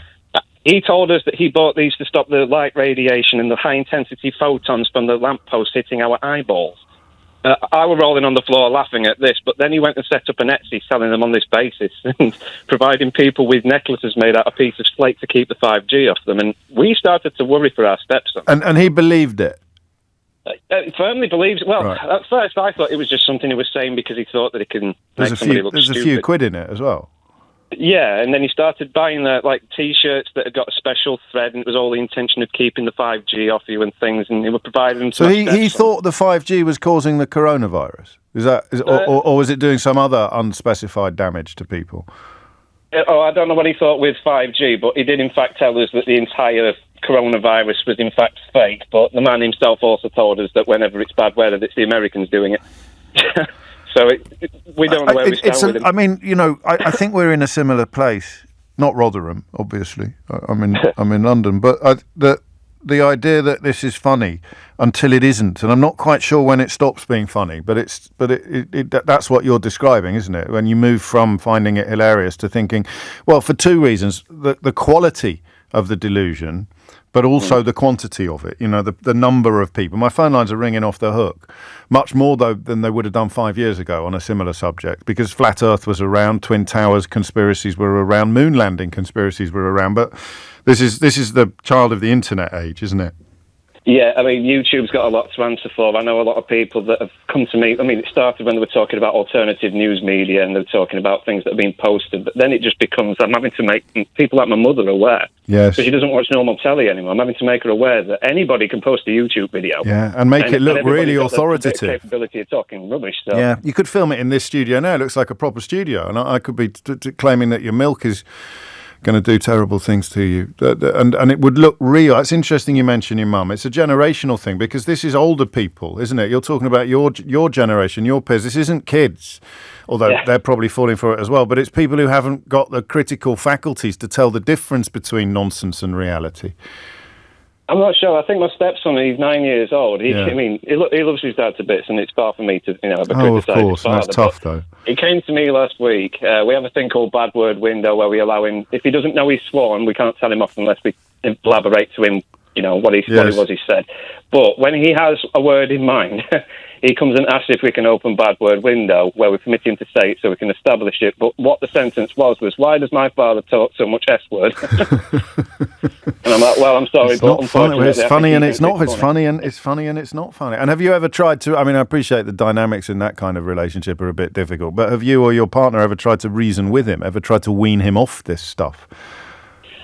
His father, not really. Well, not your place. I have. Unfortunately, it wasn't in relation to any particular conspiracy theory. It was in I presented him with some facts that were readily available. It was about Lord Ashcroft and David Cameron and the pig incident years ago. But he was citing it as being a legitimate thing, as apart from just something that. Yeah, I mean, to be fair, that was published in a book, wasn't it? So you can see why that would be something that lots of people did think was true, albeit that journalistically speaking, it was incredibly irresponsible.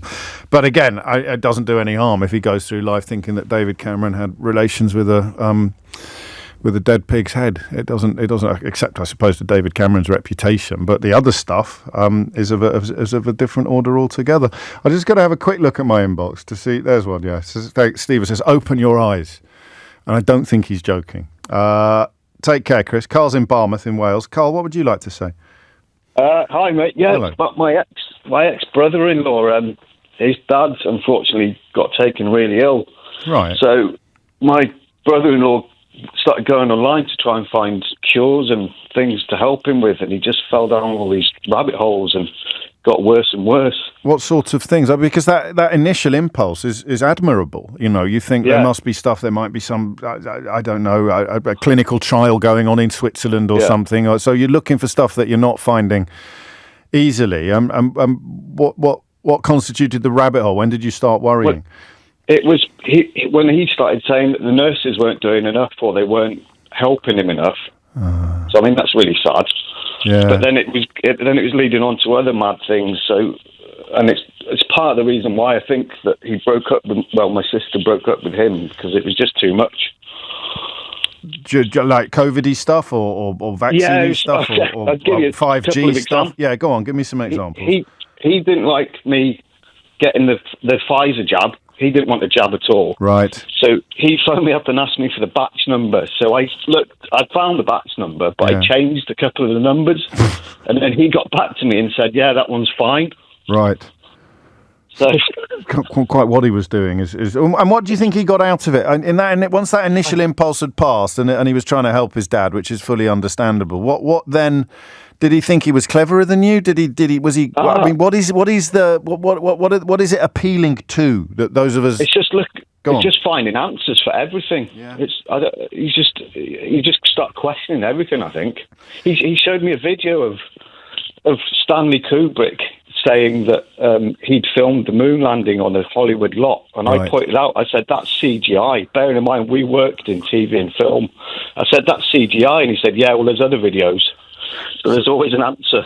That's the thing that I find impenetrable, Carl, is that idea that, you and I suspect, would think you can provide the evidence and then the conversation is over. But it's never over. It's and then, if it is over, then it's only because they've moved on to something new, moved on to something else. This week, milk.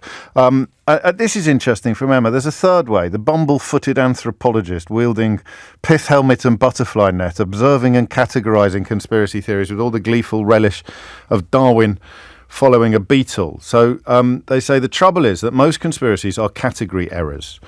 In my example, a small subset actually do control the world. The error creeps in when you attribute active intent to what is merely the result of oligarchy and wealth. That's why the most important word in that sentence about people who believe that the world is controlled by a secret cabal, the most important word there is secret. People like Rupert Murdoch and Elon Musk and I guess some politicians as well do exercise enormous control over the world, but there's nothing secret about it. That's when the theory becomes a conspiracy theory. So whether it's Jews or reptiles or demons, doesn't matter. It's greedy corporates maintaining the status quo by chucking around corporate. So you need that little nugget of something true. But then why go to the next stage? No one is immune, they write, to conspiratorial thinking. We are a pattern-spotting species and have been ever since we dropped out of the trees and started watching out for dinosaurs. The thing is, when there are valid questions, they didn't write dinosaurs, they wrote Dino Felis, but I don't know what that means and I don't like advertising my ignorance on the programme. Thing is, when there are valid questions to be asked about a subject, ordinary people do not usually have the toolbox of scepticism with which to tackle the subject. So that's when the woo stuff stops being harmless, because you've got no way of telling what is faith and what is science. There's a lot there to unpack. It's coming up to 11:45. Let's stay with this for a little longer. Don't call them rabbit holes, says Jimmy. They're falling into sinkholes or at the very least foxholes. That's a good point, actually. But I guess the rabbit hole comes from the Alice in Wonderland, right? Not from actual bunny rabbits. It's the idea of falling into a parallel universe down the rabbit hole. I think that's where it comes from. But hey, I don't even know. Maybe I've just gone down a rabbit hole. James O'Brien on LBC.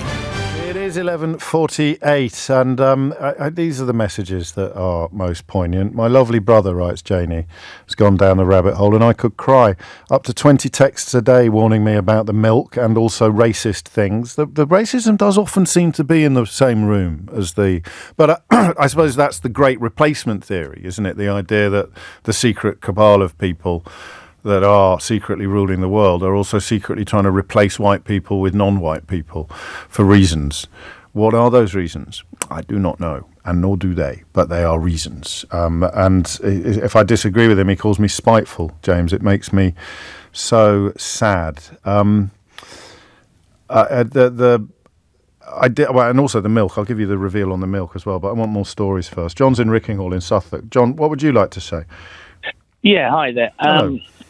I'm so glad you're talking about this. I work in digital marketing and communications, right. And I worked through the COVID pandemic, and it was quite depressing to see what social media came up with, and it was day in, day out.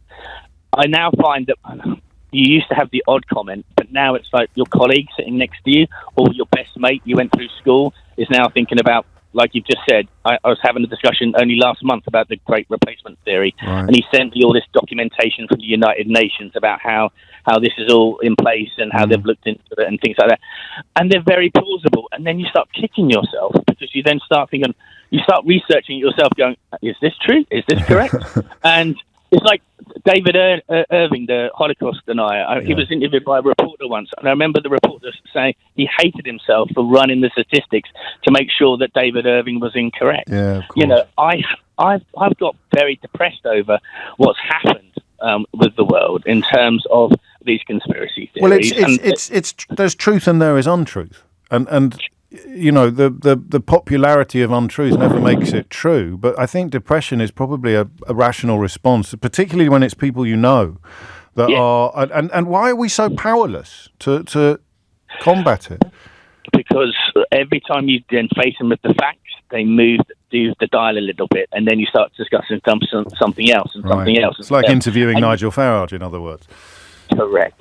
And it's you'll never put it down. And do you know what? The genie is out the box. Social media. Well, that's what I was about to ask you. Farage, there's no stopping this now. And unfortunately, I dread to think, 5, 10, 15, 20 years' time, these will be mainstream views. At the moment, they're still minority views.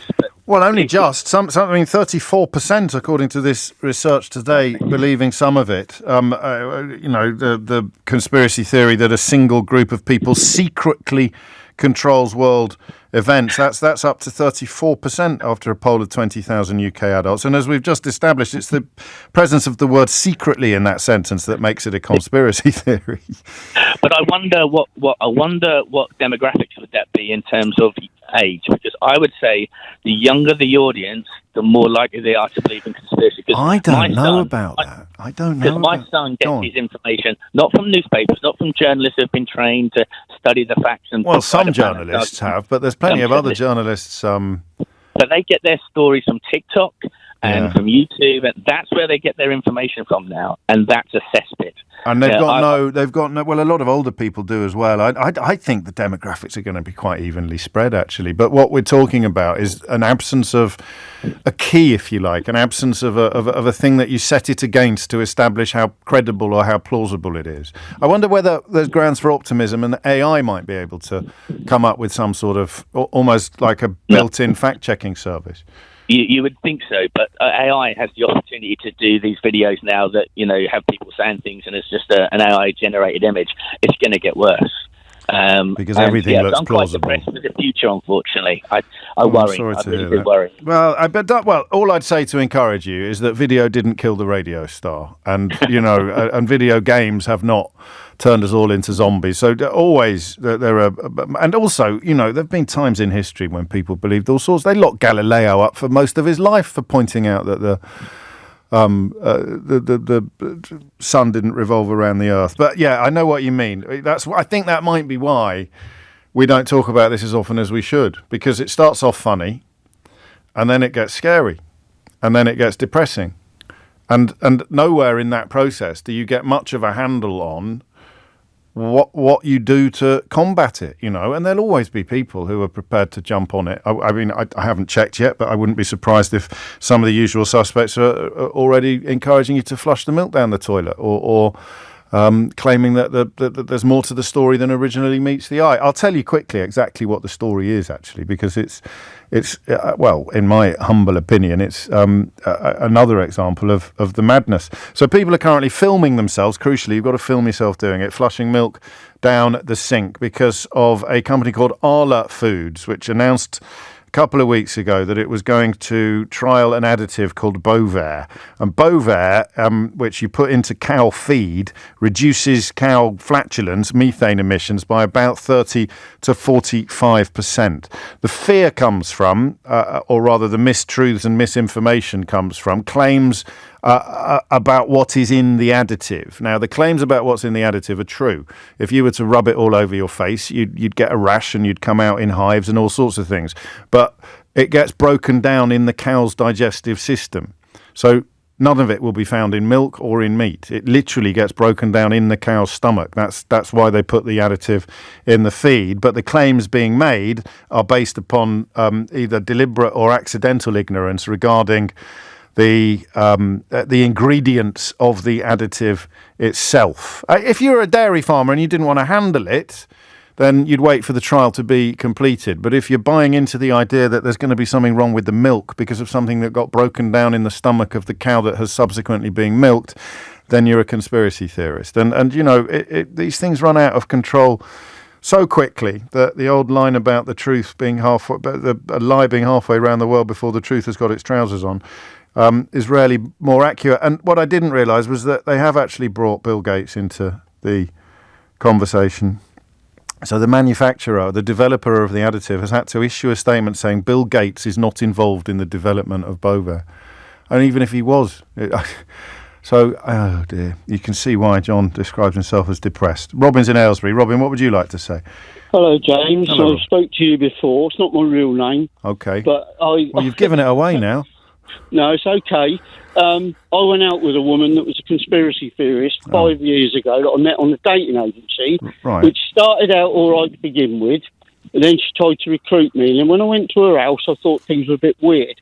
She'd got a stockpile room of cat food, toilet rolls, like Panic, they did through COVID. Yeah. She said COVID masks weren't doing anything. That was to control the public by the government and the elite. All the elite people. Who's the elite? I asked her that. She said people like Tom Hanks, people like... Tom Hanks? Yeah, people that have got a hell of a lot of money. Right. People that are really high up. She said Rick Mail made a film once. It was called Power Play. And what happened was, she said he was killed because in the film, it was to do with killing off people with vaccines, he mentioned. Right. Then she connected Pink Floyd, Roger Waters, someone on YouTube. So I said, I don't believe any of this. Then she rang me up night. She said she has to go on and do the minutes on the computer to report in. She wanted a generator because the banks were going to crash. And to be honest with you, once they believe one thing, they believe everything. You can never change their mind. Why did you break up with her? Because I saw the light, mate. I saw the light. And she said that the vaccine was putting us to kill us all because we're useless eaters. Useless the eaters? The government need to thin out the population. And it's the elite. What do you think? So I'm just imagining what someone who believes all this, because I think it's a fairly commonplace package, the one you've described. Like you say, you believe one, you believe it all. James. But what are they hearing now? Are they sitting there laughing at you and me? Are they thinking, listen to these clowns on the radio? People are really serious. I know. They go on marches. No, but do they think we're ridiculous? Do they think you and me are ridiculous? So she's sitting there now listening to this, or someone who believes what she believes is, and they're thinking, listen to these sheeple. What do they know? Yeah. I bet they drink milk. We're all being controlled, and we'll all be zombies from the COVID vaccine. But her dad was in on it as well. He was mad as well. They all used to go on marches, and everything she said was about control. But her house would end up with tons of cobwebs, not clean. She's got sellotape over the cam thing on the television, so you can't see people. You're watching the telly. How old was she? How old was she?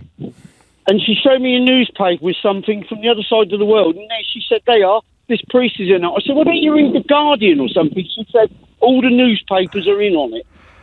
Yeah, well, that's a very powerful gambit, isn't it? So that proves, every time someone publishes something true, that proves it's not true.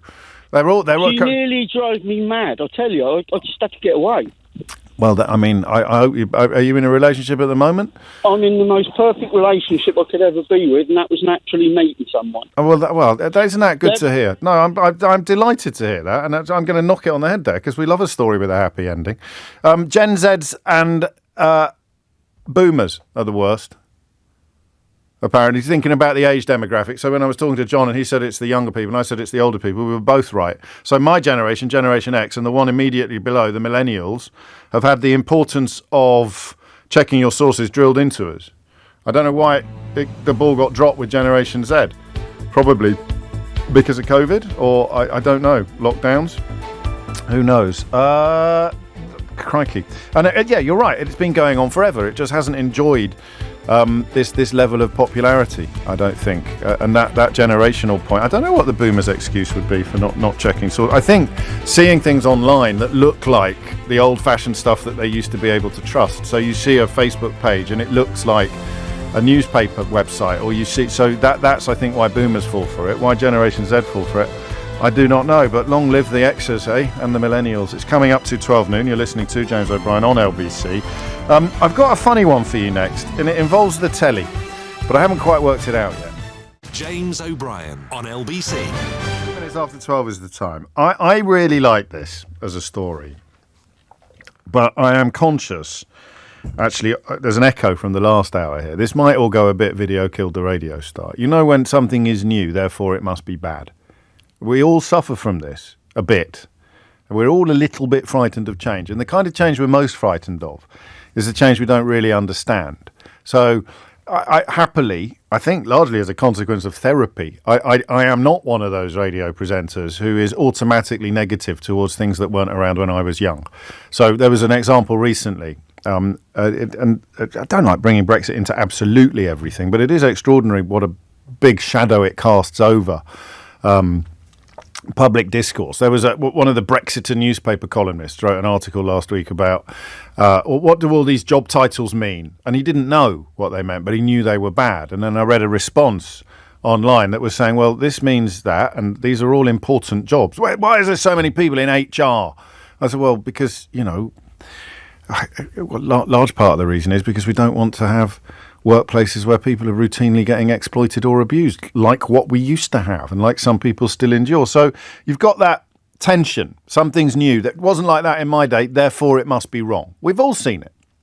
You see it with your parents, you see it with your grandparents, and you probably suffer from it yourself. You probably suffer from it yourself. And you have to guard against it. But sometimes it's probably true. So who here truly believes that the internet has not been a force for bad? It's been a force for good as well, but who here truly believes that young people spending hours and hours and hours online exposed to really toxic content hasn't been a disaster and isn't a major problem facing our society? Right? You don't have to buy into all of it. You don't have to believe every dot and tickle of all of the theories and all of the explanations about losing our attention spans. But, eating disorders, self-image, young girls and boys constantly criticising and critiquing themselves in the worst ways imaginable because they're being constantly exposed to unattainable ideals. Grown-ups do it too. People posting footage of holidays, so it makes it look like they live their life in some sort of parallel universe, like the holodeck in Star Trek or Red Dwarf. I always forget which one it was, probably both. They're living a life, an idealised existence. So so just because it's new doesn't mean it's bad, but sometimes it will be. Are you still with me at the back? This is important. This is important stuff because you feel that impulse. You get it. You can build an entire radio phoning career off just slagging off new stuff. It's a bit new. I don't like that. It used to be all that happened in this genre of the media, this corner of the media. There's something new that I don't really understand. I'll be against it. I'll write a newspaper column about how awful it is. Health and safety. Who needs health and safety, eh? You didn't have health and safety in my day. My dad smoked 40 Woodbine a day when he was 6 and he lived to be 108. That, you see what I mean? Hell, down with health and safety. What else? Human rights. Who needs human rights? So that's the extreme end of it, the serious end of it. Human rights. And then diversity. We've got a diversity officer. Why have we got you don't understand it, therefore shut up. Or work to understand it and then share your informed and enlightened opinion. But there's no point sharing negative opinions about something you don't understand because all you do is breed and spread ignorance. So that brings us to a fascinating article in the Radio Times by a bishop, no less, the Right Reverend Dame Sarah Mullally, that speaks to me on a level that makes me wonder whether I'm actually doing the thing that I just slagged other people off for doing. It's a real shame that we don't do things like we did when I was young, therefore it must be bad. And she's talking about watching television. She's talking about television becoming a more solitary and insular experience because now families and people rarely enjoy the same show at the same time. So the Bishop of London. And it kind of speaks to me a bit. We really like, and don't snigger, right, but you wouldn't snigger, it's a great programme. The one thing, and my oldest is away at university now, but we still watch there's a few shows that we will still all watch together. Usually crime dramas, because we like to compete over who can solve them and stuff like that. So we'll watch Death in Paradise, which we love, especially when Ralph was in it, and who once recorded a little message for my daughters just before the new series started, which was among the coolest things I've ever managed to do as a dad. We really like Midsummer Murders. The shows that are scheduled to appear, they don't drop all in one go. You don't get 8 hours worth dropping in a nanosecond, and you can self-contained so that you actually get the who done it in the course of one programme, one film, one episode, and they are lovely moments, aren't they? When you're all sat around. Who's thinking of the royal family now? I think that the idea for Gogglebox came from the royal family, personally. I've never seen an interview with whoever came up with the idea for Gogglebox, but watching people watch television, everybody sort of went, oh, that's a bit of a weird one, watching people watch television. And I used to think, have you never seen the royal family? About 80% of the royal family was watching people watch television, and it was one of the finest television programmes ever made, full stop, period, not accepting any questions. So that interaction between the family, almost unique. Thinking of your parents now, if you're my age. You're thinking of the shows that cut through, the ones that you'd all sit down to watch together. And the reason it's timely is obviously because Christmas is coming around, and Christmas is one of those occasions where you will all be sitting in front of the telly watching the same programme at the same time together. Call the Midwife, the Great British Bake Off, even the King's Christmas Message, if that's your bag. And I just found myself wondering two things, really. I found myself wondering whether it is actually a bad thing, and whether I now sound like some old geezer moaning about the fact that we do things differently now from how we did them when I was young. So that is the kind of first thought that I have, is that this notion of bedroom being, it's a good piece, it's a good article by the Bishop of London, but I just wonder whether you agree with her or not. Is it actually a problem that we've become more solitary and insular in our viewing habits? I quite like not being distracted. My sister's a terrible one for, I think she does it on purpose, a terrible one for talking when I'm trying to watch the telly. So if I'm watching telly with her at Christmas, I can almost guarantee that I'll have to put the subtitles on or something like that in order to insulate myself from her prattle. So what is the... I like telly and I like family time, and I'm very much of that kind of generation and demographic where most of our quality time as a family was probably spent sat in front of the telly. Didn't go on many holidays when I was a kid because mum and dad were spending all their money on bloody school fees, which I didn't properly understand at the time. But family time, when I was away at boarding school, the stuff I'd missed the most would be watching telly as a family. So I just want to know whether or not I am indulging in the my day-itis, or whether you feel we have lost something. There are times when you could be in a house of 4 people and they are all watching something different on their own personal screen. And I think that's quite commonplace. So the kids will rarely come out of their rooms if they're watching stuff on their screens, and they'll be inhaling a box set on the laptop or the iPad. You're downstairs watching something on the telly while your partner's sitting on the sofa on the other side of the room doing something completely different on their computer. So I just wonder what we've lost. 12 minutes after 12 is the time. 0345 6060 973 is the number that you need. Have we lost anything when, as the Bishop of London points out, we've stopped watching anything really together as a family? Anthony points out, before TV it was the radio, James. The radio was the fireplace.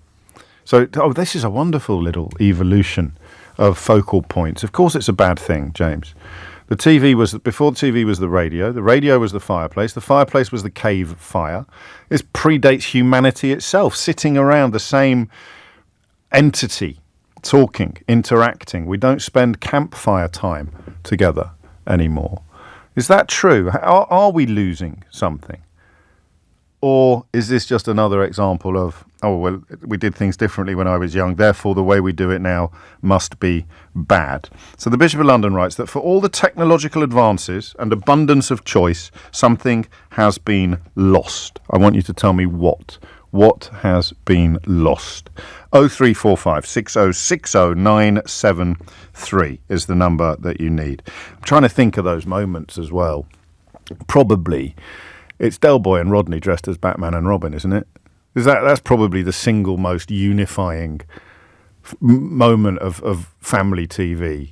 Depending on your age and generation, you're watching TV together as a family, and you can almost close your eyes and be back in the room where the whole family is reacting in exactly the same way to to the Batman and Robin episode of Only Fools and Horses, which again would have been a Christmas special, which again makes the Bishop of London's point about this being the only time of year where we might still do it.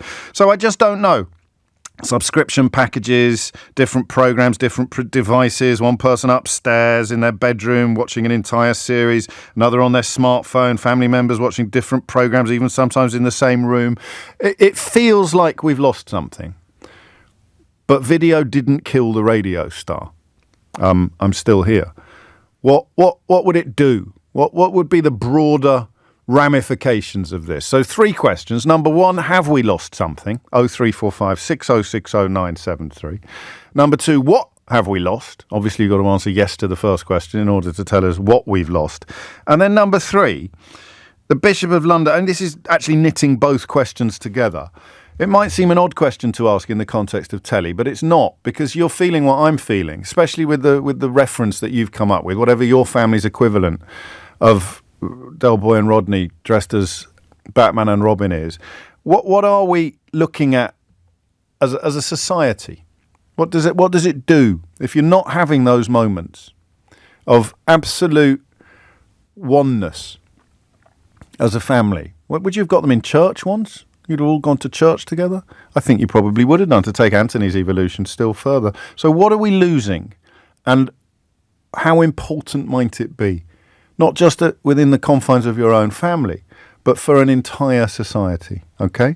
0345 6060 973. How many families, for example, are going to watch the Gavin and Stacey Christmas special together? Or the Outnumbered one? They're probably the 2 big shows for family viewing this Christmas. Outnumbered are doing a Christmas special, and Gavin and Stacey are doing a Christmas special. I won't enjoy those 2 unless I'm watching them with the family. So the sense that something's gone, the sense that we've lost something, I don't know quite what it is, and I don't know whether it matters in the grander scheme of things, but I know that you're about to tell me on 0345 6060 973. It's 12:16. James O'Brien on LBC. 20 minutes after 12. I think Sufyan may be slightly exaggerating when they write, it's the whole complete breakdown of society.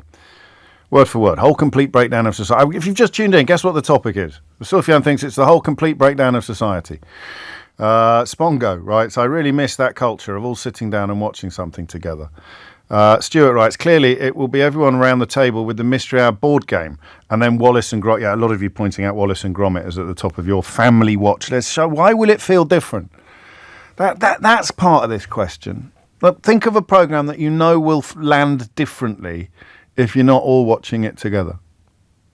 And then try and tell me what it is we're losing by not watching stuff together anymore. 0345 6060 973. I think Tom's on a similar theme. Thank goodness we still have board games, eh, James? Hint, hint. The hint being, of course, that the Mystery Hour board game would be the perfect opportunity for family time this Christmas. And you can find out more at mysteryhour.co.uk. 12:19 is the time. Julia is in Merthley in Perthshire. Julia, what would you like to say? Hi, James. Hello. Yeah. Hello. Hi. Hi. Thinking about how watching things as a family, particularly funny programs, yes, it's a real sharing experience, because for years afterwards in our family we remember favourite lines, and repeat them to each other, and it's a real kind of bonding, sharing experience, and we know what we're talking about because we've watched it so many times together. And then for our son, as he's grown up, he can meet someone. We used to watch things like Catherine Tate, Smack the Pony in particular, loads of cracking lines.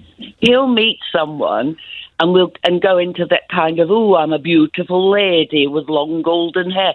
Find someone who recognises it, and it's an immediate bonding thing. It's callback. That's what comedians call callback. They do a joke at the beginning of their set, and then they'll refer back to it later in the set, and you get a different quality of response because you're not just laughing at the comedy, you're laughing at the shared recognition as well, and it's a bonding experience that you're describing. Yeah. Yeah, it is. And is that gone? I mean, we're not getting that anywhere else. With a lot of technological advances, you turn around and say, well, yeah, we don't do that anymore, but we do this instead. But there's no bonding experiences getting a like on social. There's no bonding experiences family-wise. No, exactly. In this kind of space. because it's not a shared experience at all. You can send something to your child or your husband or whatever, and they might like it, but it's nothing. It's just gone in the ether. Whereas, I don't know. I know, actually. I'm just thinking now. If you send a clip to someone, say you'll like this, and then they respond. Yeah, but you're not there in the same moment, having a reaction at the same time to the same thing. That's right. That's what I wanted to say. That's beautifully put. No, it is. So yeah. I mean, it's intangible. You put it into words very well. I'd be struggling. We'd struggle to bottle it, but it is something to do with bonding. Something about that shared experience. And I mean, does it matter? It'd be the other question. You'd think you'd answer yes. You're thinking of it in those terms. The Bishop of London says, for all the technological advances and abundance of choice, something has been lost. So we'll start with the bonding experience. What else has been lost? What has actually been lost as a consequence of the fact that we all absorb our visual media in different ways now and rarely together? 0345 60 60973. Steve's in Barnsley. Steve, what would you like to say? Morning, James. Hello, Steve. I was only chatting about this to my wife yesterday, funnily enough, it was prompted by two things that we watched yesterday. Muppet Christmas Carol. Is that Michael Caine? No. Yes, beg your pardon. Yeah, yes, it is. That's a masterpiece. I only watched it yesterday. I should have remembered, shouldn't I? Only for the 17th time as well. Probably about the 47th time, if I'm being brutally honest here. Muppet Christmas Carol and the new version of You Bet that's come out at the weekend. Because I'm that kind of era. Now, back when you used to watch telly, watching telly was an event. Yeah. There was no catch-up. There was no ITVX, no BBC iPlayer or anything. You had to make an effort. If you was out playing with your friends, you'd be like, no, I've got to go in now. It's 6:30. You Bet's on and I want to watch it. And you would watch it as a family. And I told my kid, I told them, come and sit and watch this because it's bonkers. I remember it from when I was a kid. Come and watch this. It's good fun. Now, my kids are 5, 12 and 15. Right. So me, the wife and the 3 kids absolutely loved it. It was back to what we call, in a nice way, we in our family called it rubbish Saturday night TV. Yeah, of course. Because it's just that throwaway TV stuff, Gladiators, You Bet, Strictly Come Dancing and stuff like that. And we was all, as a family, betting, is this person going to do a wheelie in the digger? Is this person... They were licking cactuses. My 15-year-old didn't know what was going on, bless him. But on You Bet this weekend, they had to lick a cactus and guess which cactus it was. And we all, as a family, loved it. And it just harped back to that time when you had to watch telly as a family. You may only have had one. You may only have had one screen in there. Absolutely. But then if you didn't do that, Monday morning when you went to school, you was completely out of the conversation because you didn't watch You Bet. You didn't watch that. You didn't watch the A-Team because you missed it, and that was it. If you miss it, everyone should have been allowed to watch the A-Team. That was absolutely ridiculous. So how do we know that? Because I like this, and like a lot of people listening to you talk, I have little frissons of familiarity and recognition. But you wouldn't want to go back to a house where there was only one screen, would you? Honestly? No, you wouldn't. Yes, I would, because I'd see more of my kids and more of the family. Yeah, but but you wouldn't have any more screens either. You wouldn't have a phone, you wouldn't have a laptop, you wouldn't have a tablet, you wouldn't be able to do this, you wouldn't be able to access that. I mean, it's a James, looking at the world at the moment, would that be such a bad thing? Well, that's when I worry that we're sounding like those old geezers who say, well, things are different now from what they were like when I was young, therefore they must be bad. Don't get me wrong, I have become my dad, because when I was a kid, my dad was telling me how bad my music was and I shouldn't be listening to rap music and all this business. So I have now become my dad. And you probably are right. We do harper back to when we were kids, but who's to say that in 40 years' time, when the technology advances even more and we fly to space in a little mini space shuttle, that our kids are not going to go, it was... Well, that's the thing, isn't it? That's why you don't know whether it's good or it feels like we've lost something really precious.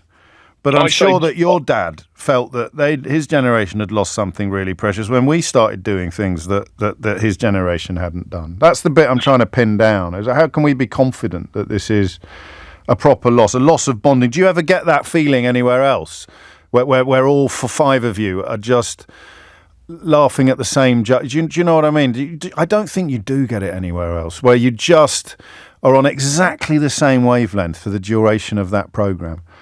No, not at all. But because our youngest is 5 and our oldest is 15 with a 12-year-old in the middle. We've gone to the cinema, but I suppose that's similar. We've gone to the cinema and watched films, but you what can't the really 5-year-old wants to watch, you can't chitter-chatter. what the 5-year-old wants to watch, the 15-year-old's not interested in anymore. You know, whereas this You Bet the weekend was so bonkers that the 5-year-old appreciated you're on the it. PR side of it. Who presents it? Is it on ITV? It'll be Stephen then, will it? Okay, yeah. I was going to say, if it's a new show and it's on ITV, it'll be Stephen. Yeah. All day long. And it is just a rerun of the old Matthew Kelly. Was it Matthew Kelly who did it back in the day? Yeah. It's exactly the same. You've got the celebrity panel that have to say whether it's yes or no. And then the losing celebrity has to do a forfeit at the end of the show. It's just proper Saturday night TV. Proper Saturday night family TV. You've done a lovely job. Whether you're on the payroll for You Bet or not, you've done a lovely job not only of promoting that programme, but somehow distilling down the phenomenon that we're trying to describe. And then Jamie wades in, saying it's nostalgia for a mythical past that never existed. It's just like Brexit. Mate, I'm going to challenge that completely, and so would Steve. Because you're wrong. This is described a past that did exist. Literally moments of magic that you shared as a family that I don't know that you get them in the in the modern context. I don't think that you get any comparable experiences. So we've got bonding and closeness, right? and that enforces what the Bishop of London is saying. Can you force it? Can you actually do it? Could you? So Steve got away with it. I reckon give it another year, the 15-year-old would be like, yeah, whatever. I'm not coming downstairs to watch that. Some 15-year-olds are already in that space. Do you try as a family to actually impose or observe these little moments together? Brian is in Penrith. Brian, what would you like to say? Hi, James. Hello, I'm a first-time caller, so... welcome. Thank you. I read your book. Brilliant. Oh, you're very kind. Moving on. Yes. As I said to your producer, I think it's we've kind of lost the art of conversation, and that's not just conversation as such. I think it's a conversation that when we're sharing a TV programme, me and my wife have quite different tastes in TV and music, but quite occasionally, we'll find the same programme that we both like. And I think also the last caller mentioned multiple screens. I mean, we've got a stepson, and his girlfriend will watch Netflix or whatever they watch in their bedroom. And going back, I mean, I'm from a generation, I'm 62-year-old, I'm from a generation pre-Channel 4, so 3 channels. And it was almost that. Like a campfire, I like that point Anthony made about sitting around the fire. I mean, it didn't, you all needed to be there. There was nowhere else to be. And that kind of created a form of communication that I don't think we get anywhere else. Exactly. And I think, it wasn't because possibly you were forced to watch one screen. It's that, you just did. And TV's moved on massively, so in the time that from when I was watching it in the 70s and the 80s, etc. And I think there's so much choice. I always say the choice is unbelievable. What you could pick up on. I do. What do you think we sound like to teenagers? Just a couple of old geezers complaining about how things used to be, waxing lyrical about the good old days. But it does, well, I guess sometimes even a stop clock is right, isn't it? Twice a day. There's just there, that moment of fellow feeling, and silence as well. Not just the bonding, but being able to sit there in your pyjamas, writes VM, ready to watch the Forsyte saga, which was done in an absorbed silence. William in Sussex says it was definitely a bonding family experience.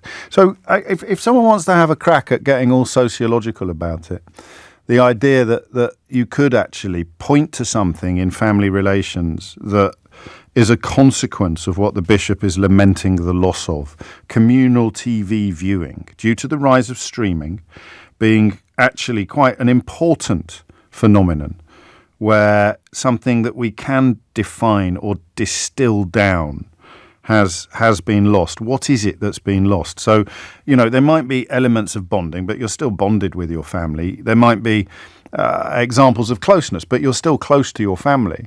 What is it that you don't actually have anymore? I wonder if the first caller was closest.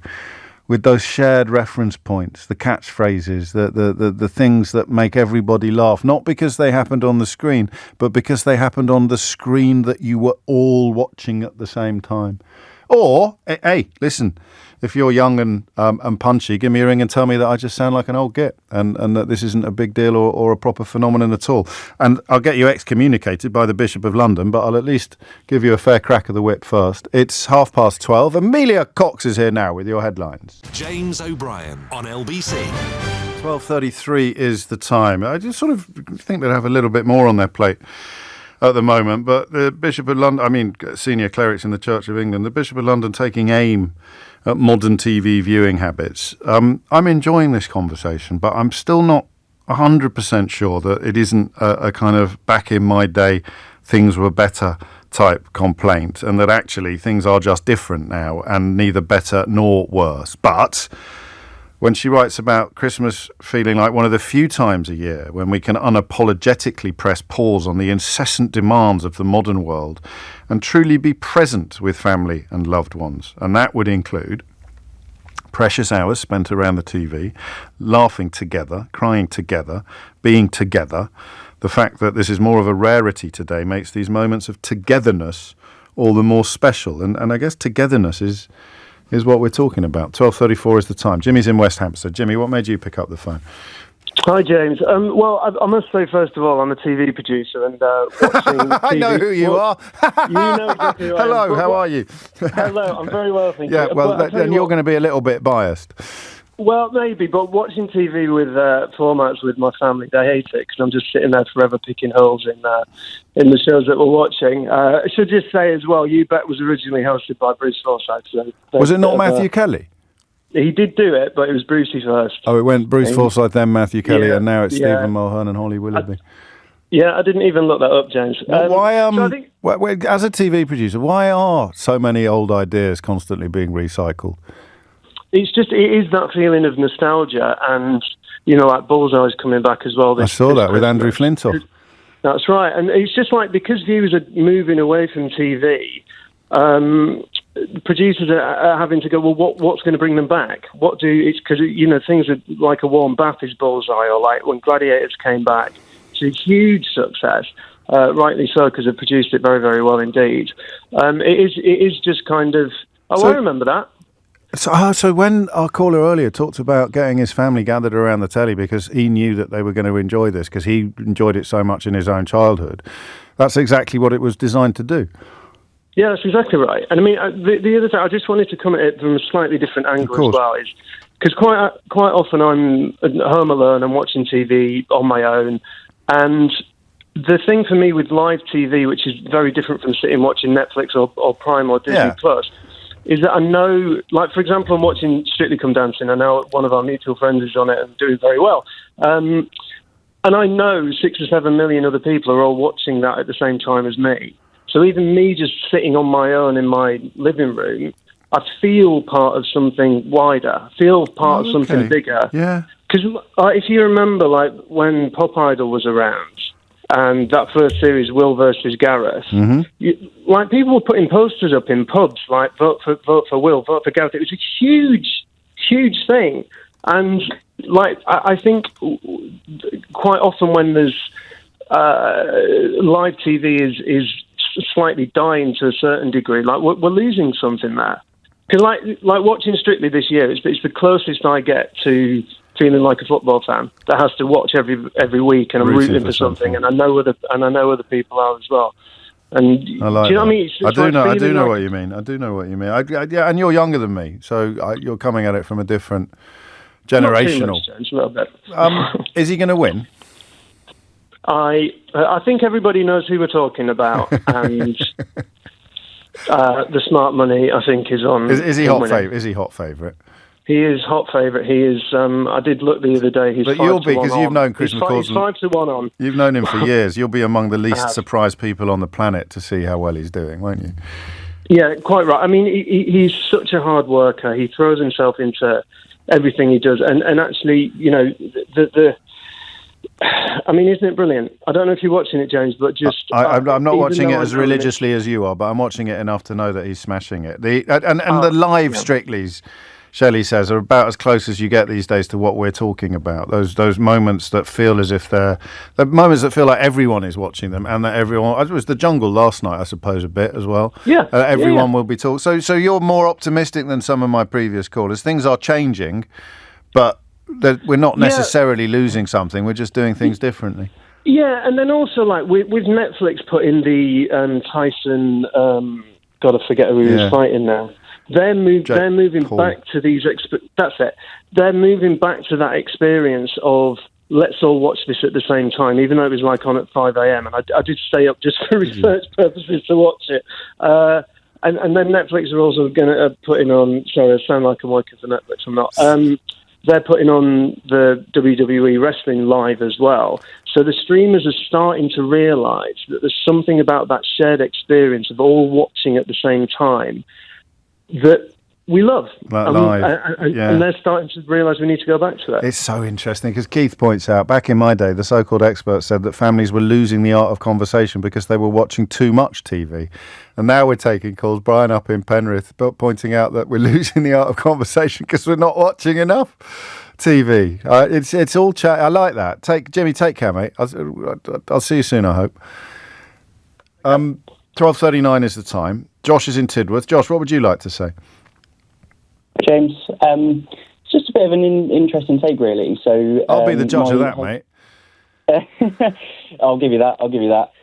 So my husband and I are both in our mid-early 20s, and we sort of step away from the sort of cultural norm of having, hundreds and hundreds of pounds of like TV subscriptions and things like that. Yeah. We have one streaming site and very rarely ever watch live TV or anything along those lines.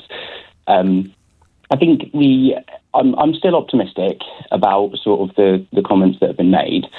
I think the biggest change that is out there is with sort of the vast variety of shows that are out there now. Like I know a couple of calls ago, the chap said that But that's what Jimmy's touched on. That's probably why, oddly and somewhat counterintuitively, the streamers are now moving into live broadcasts, because there is what's different from having 100 pre-recorded shows or 100 box sets to choose from. Answer the thing you can only watch live. That's probably why it's gravitating backwards. Yeah, 100%. I hadn't thought of that before. Just to take on that as an example, am I okay to mention a specific site and those sort of things? I'm guessing. Yeah, of course. So one of the main shows that we do watch, we watch WWE and the wrestling.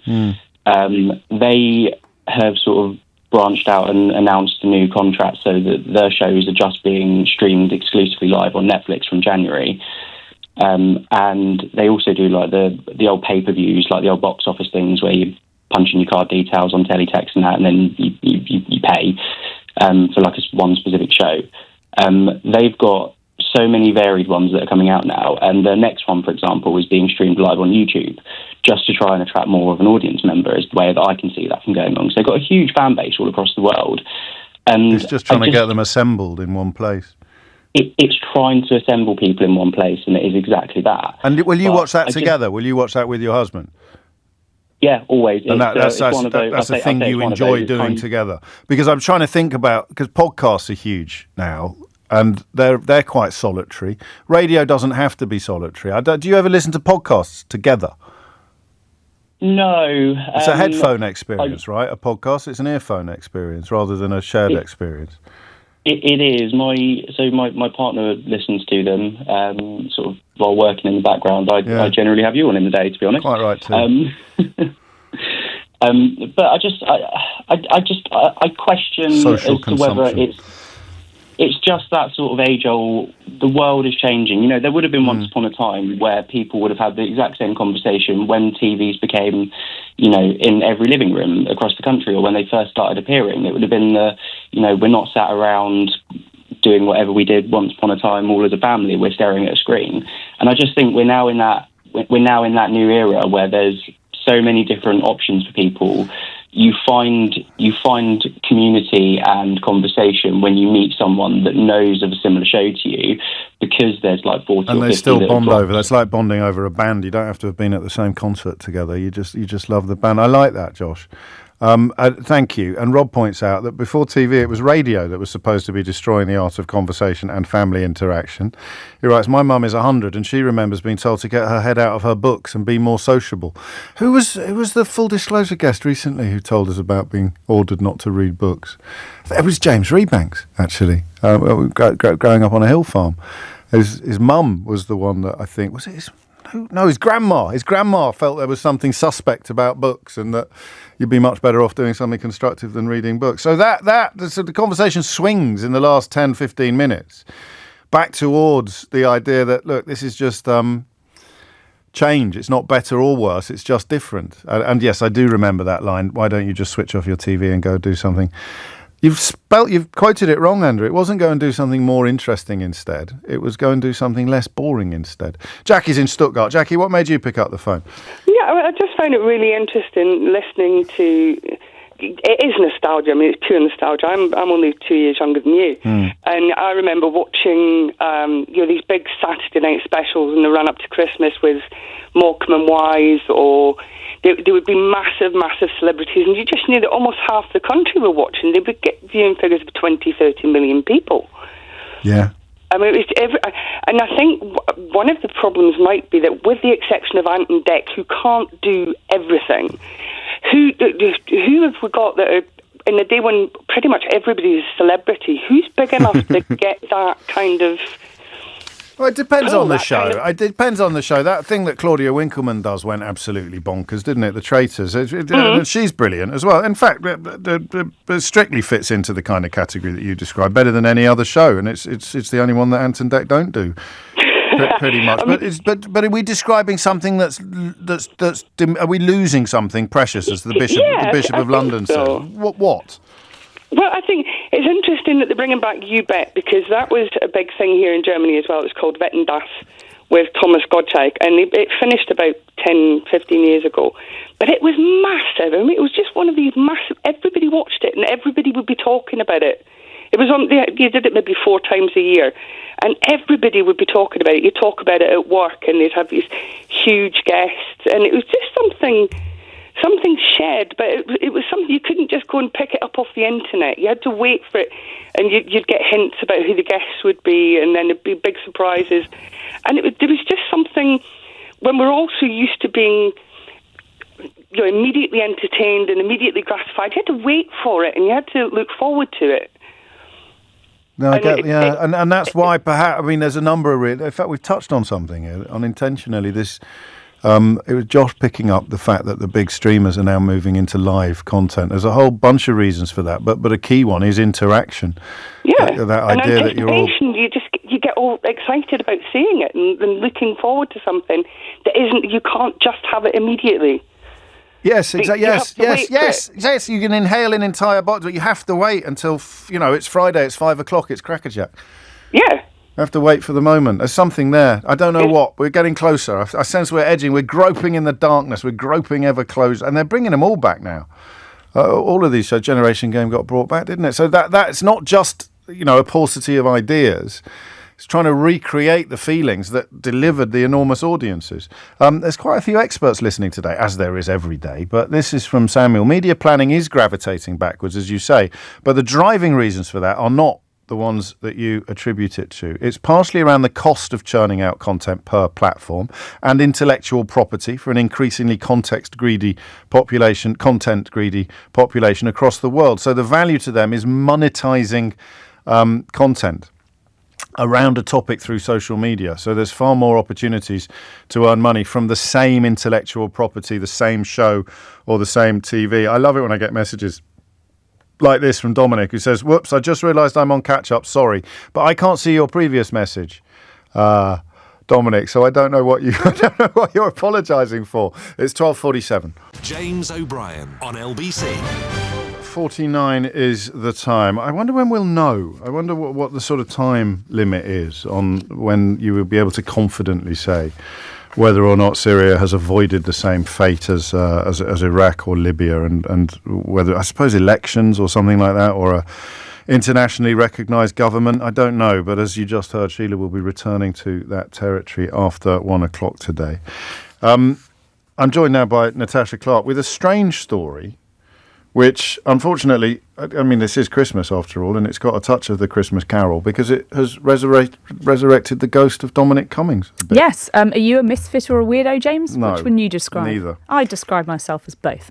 But look, this is Pat McFadden this morning, the Cabinet Office Minister. Some refer to him in government as the Deputy Prime Minister. Because he's so busy. Because he's sort of overseeing basically everything. Lots of fingers, lots of pies. Lots of fingers and lots of pies, and really trying to grasp the government's actual plan and try and actually put it into action. A lot harder job, I think, than some in government probably thought it was going to be before they got elected. So he's been talking about something that Keir Starmer mentioned last week, the civil service. Are they in a tepid bath of managed decline, as Keir Starmer said on Thursday at his Plan for Change speech, which actually upset quite a lot of civil servants. And the union. It upset the Civil Servants Union. Yeah, what did he mean by understandably that? so. Well, we actually asked Pat McFadden earlier today, didn't really have an answer. He did, however, have this message to them on those comments. He insisted he wasn't trying to attack them. Too often, the debate instantly falls into a distortion about whether or not someone is attacking civil servants.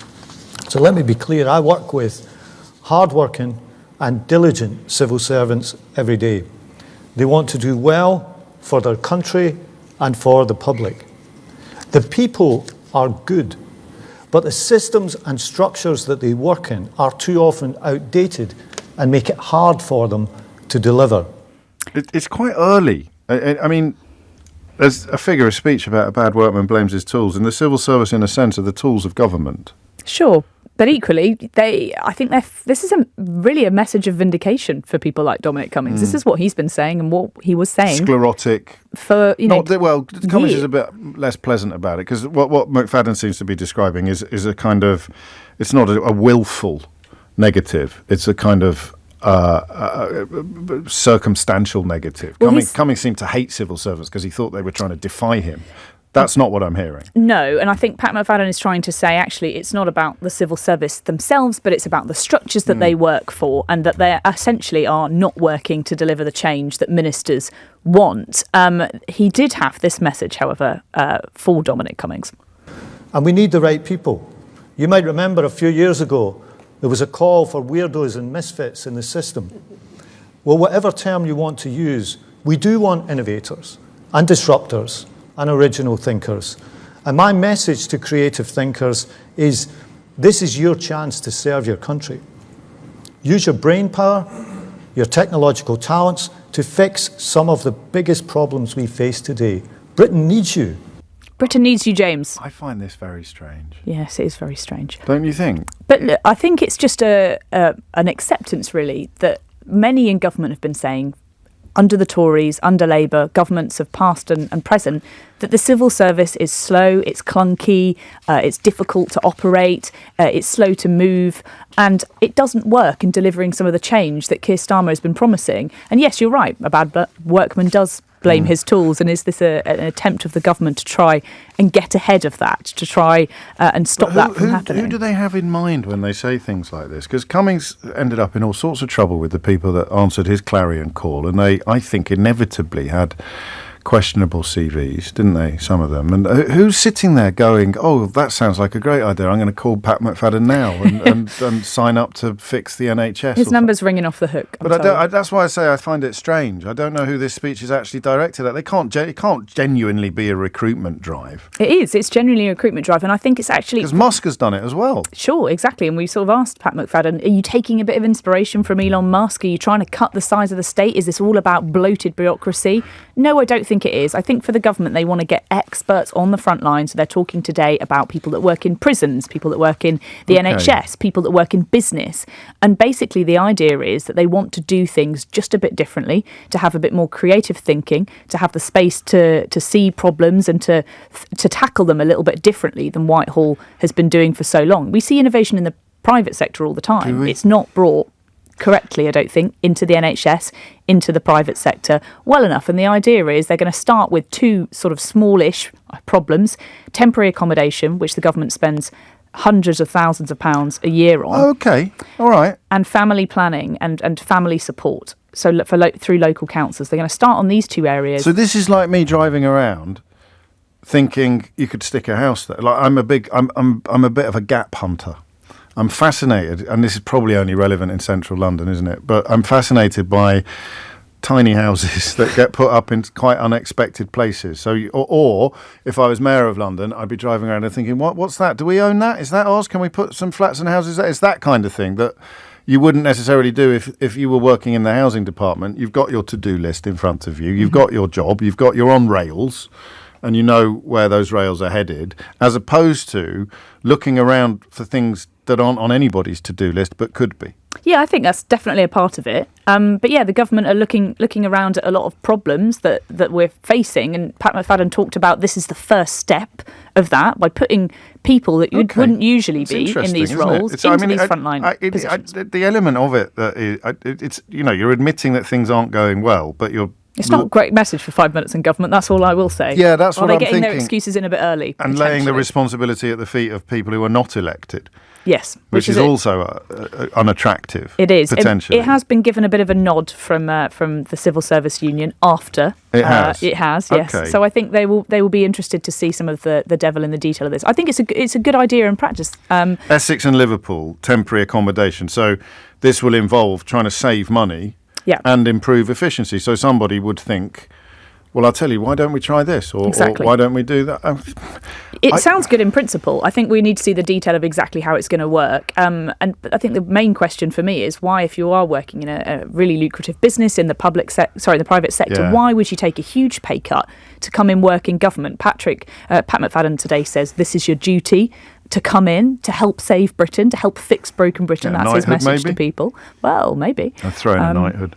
But look, it's starting with these small problems, and if it works and it goes well, the government will expand it to things like cutting waiting lists and fixing all of our broken potholes, things like that across the country. Do you know what worries me?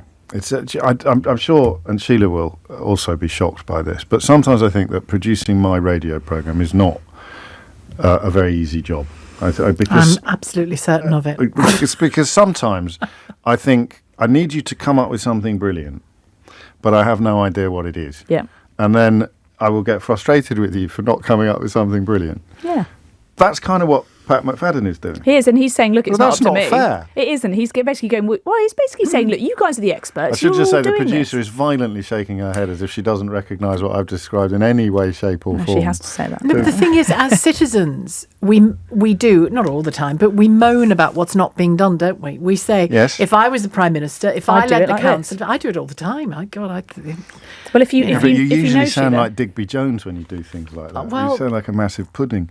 Well, the thing is, I've had a small victory in my own locale by pointing out to lots of people whose job it really was to do something, and I just said, guys, see this, don't you think it's caused by that? Could you fix it, please? Took them a year. They said no for 6 months. It's not, you're wrong. And then it turned out I was right. But the point is that you are made to feel a bit like a busybody when you do that, but you're the person seeing the thing, so why shouldn't you be allowed to speak up? And I don't, but if you had some expertise to throw into the mix, why not? How do we apply, Natasha? I think you give Pat McFadden a call. No, seriously, people want to know. Mark wants to know. John wants to know. So it's not open till January. After January, the government will be telling us exactly how we can apply. It's going to be like a 6-month pilot scheme, and then if it's successful, they'll roll it out. They've got £100 million of new money, so they will be paying you a salary. I think it's 80 or 85,000. It's not bad. To go and work, use your expertise, go into the civil service, sort it out. John writes, I almost applied. To be honest, I almost applied to Dominic Cummings because I just wondered if that could be a vehicle for genuine and robust change. The leanings and partnerships with Tories would have been horrific, so I'm glad I didn't. But the idea of working directly with the Labour government and Pat McFadden does sound interesting. There you go. There you go. I've got no idea what your qualifications are, John. I was going to say, is talking on the list of urgent skills that they need? If they do, I think we should They've all got apply. enough talkers. We should. Well, they need some help with comms. They've got enough. They certainly do need some help with comms. But anyway, Natasha Clark, many thanks indeed. Sheila Fogarty is raring to go. 85,000, you say? 85,000. If you missed any of today's show, you can, of course, listen back on Catch Up on Global Player, where you can also pause and rewind live radio, as well as listen to a range of podcasts. Download it now for free from your app store or head to globalplayer.com. Tom Swarbrick will be with you at 4, but now for now at least, it's Sheila Fogarty. Cheers for the next 3 hours, in fact. James O'Brien on LBC.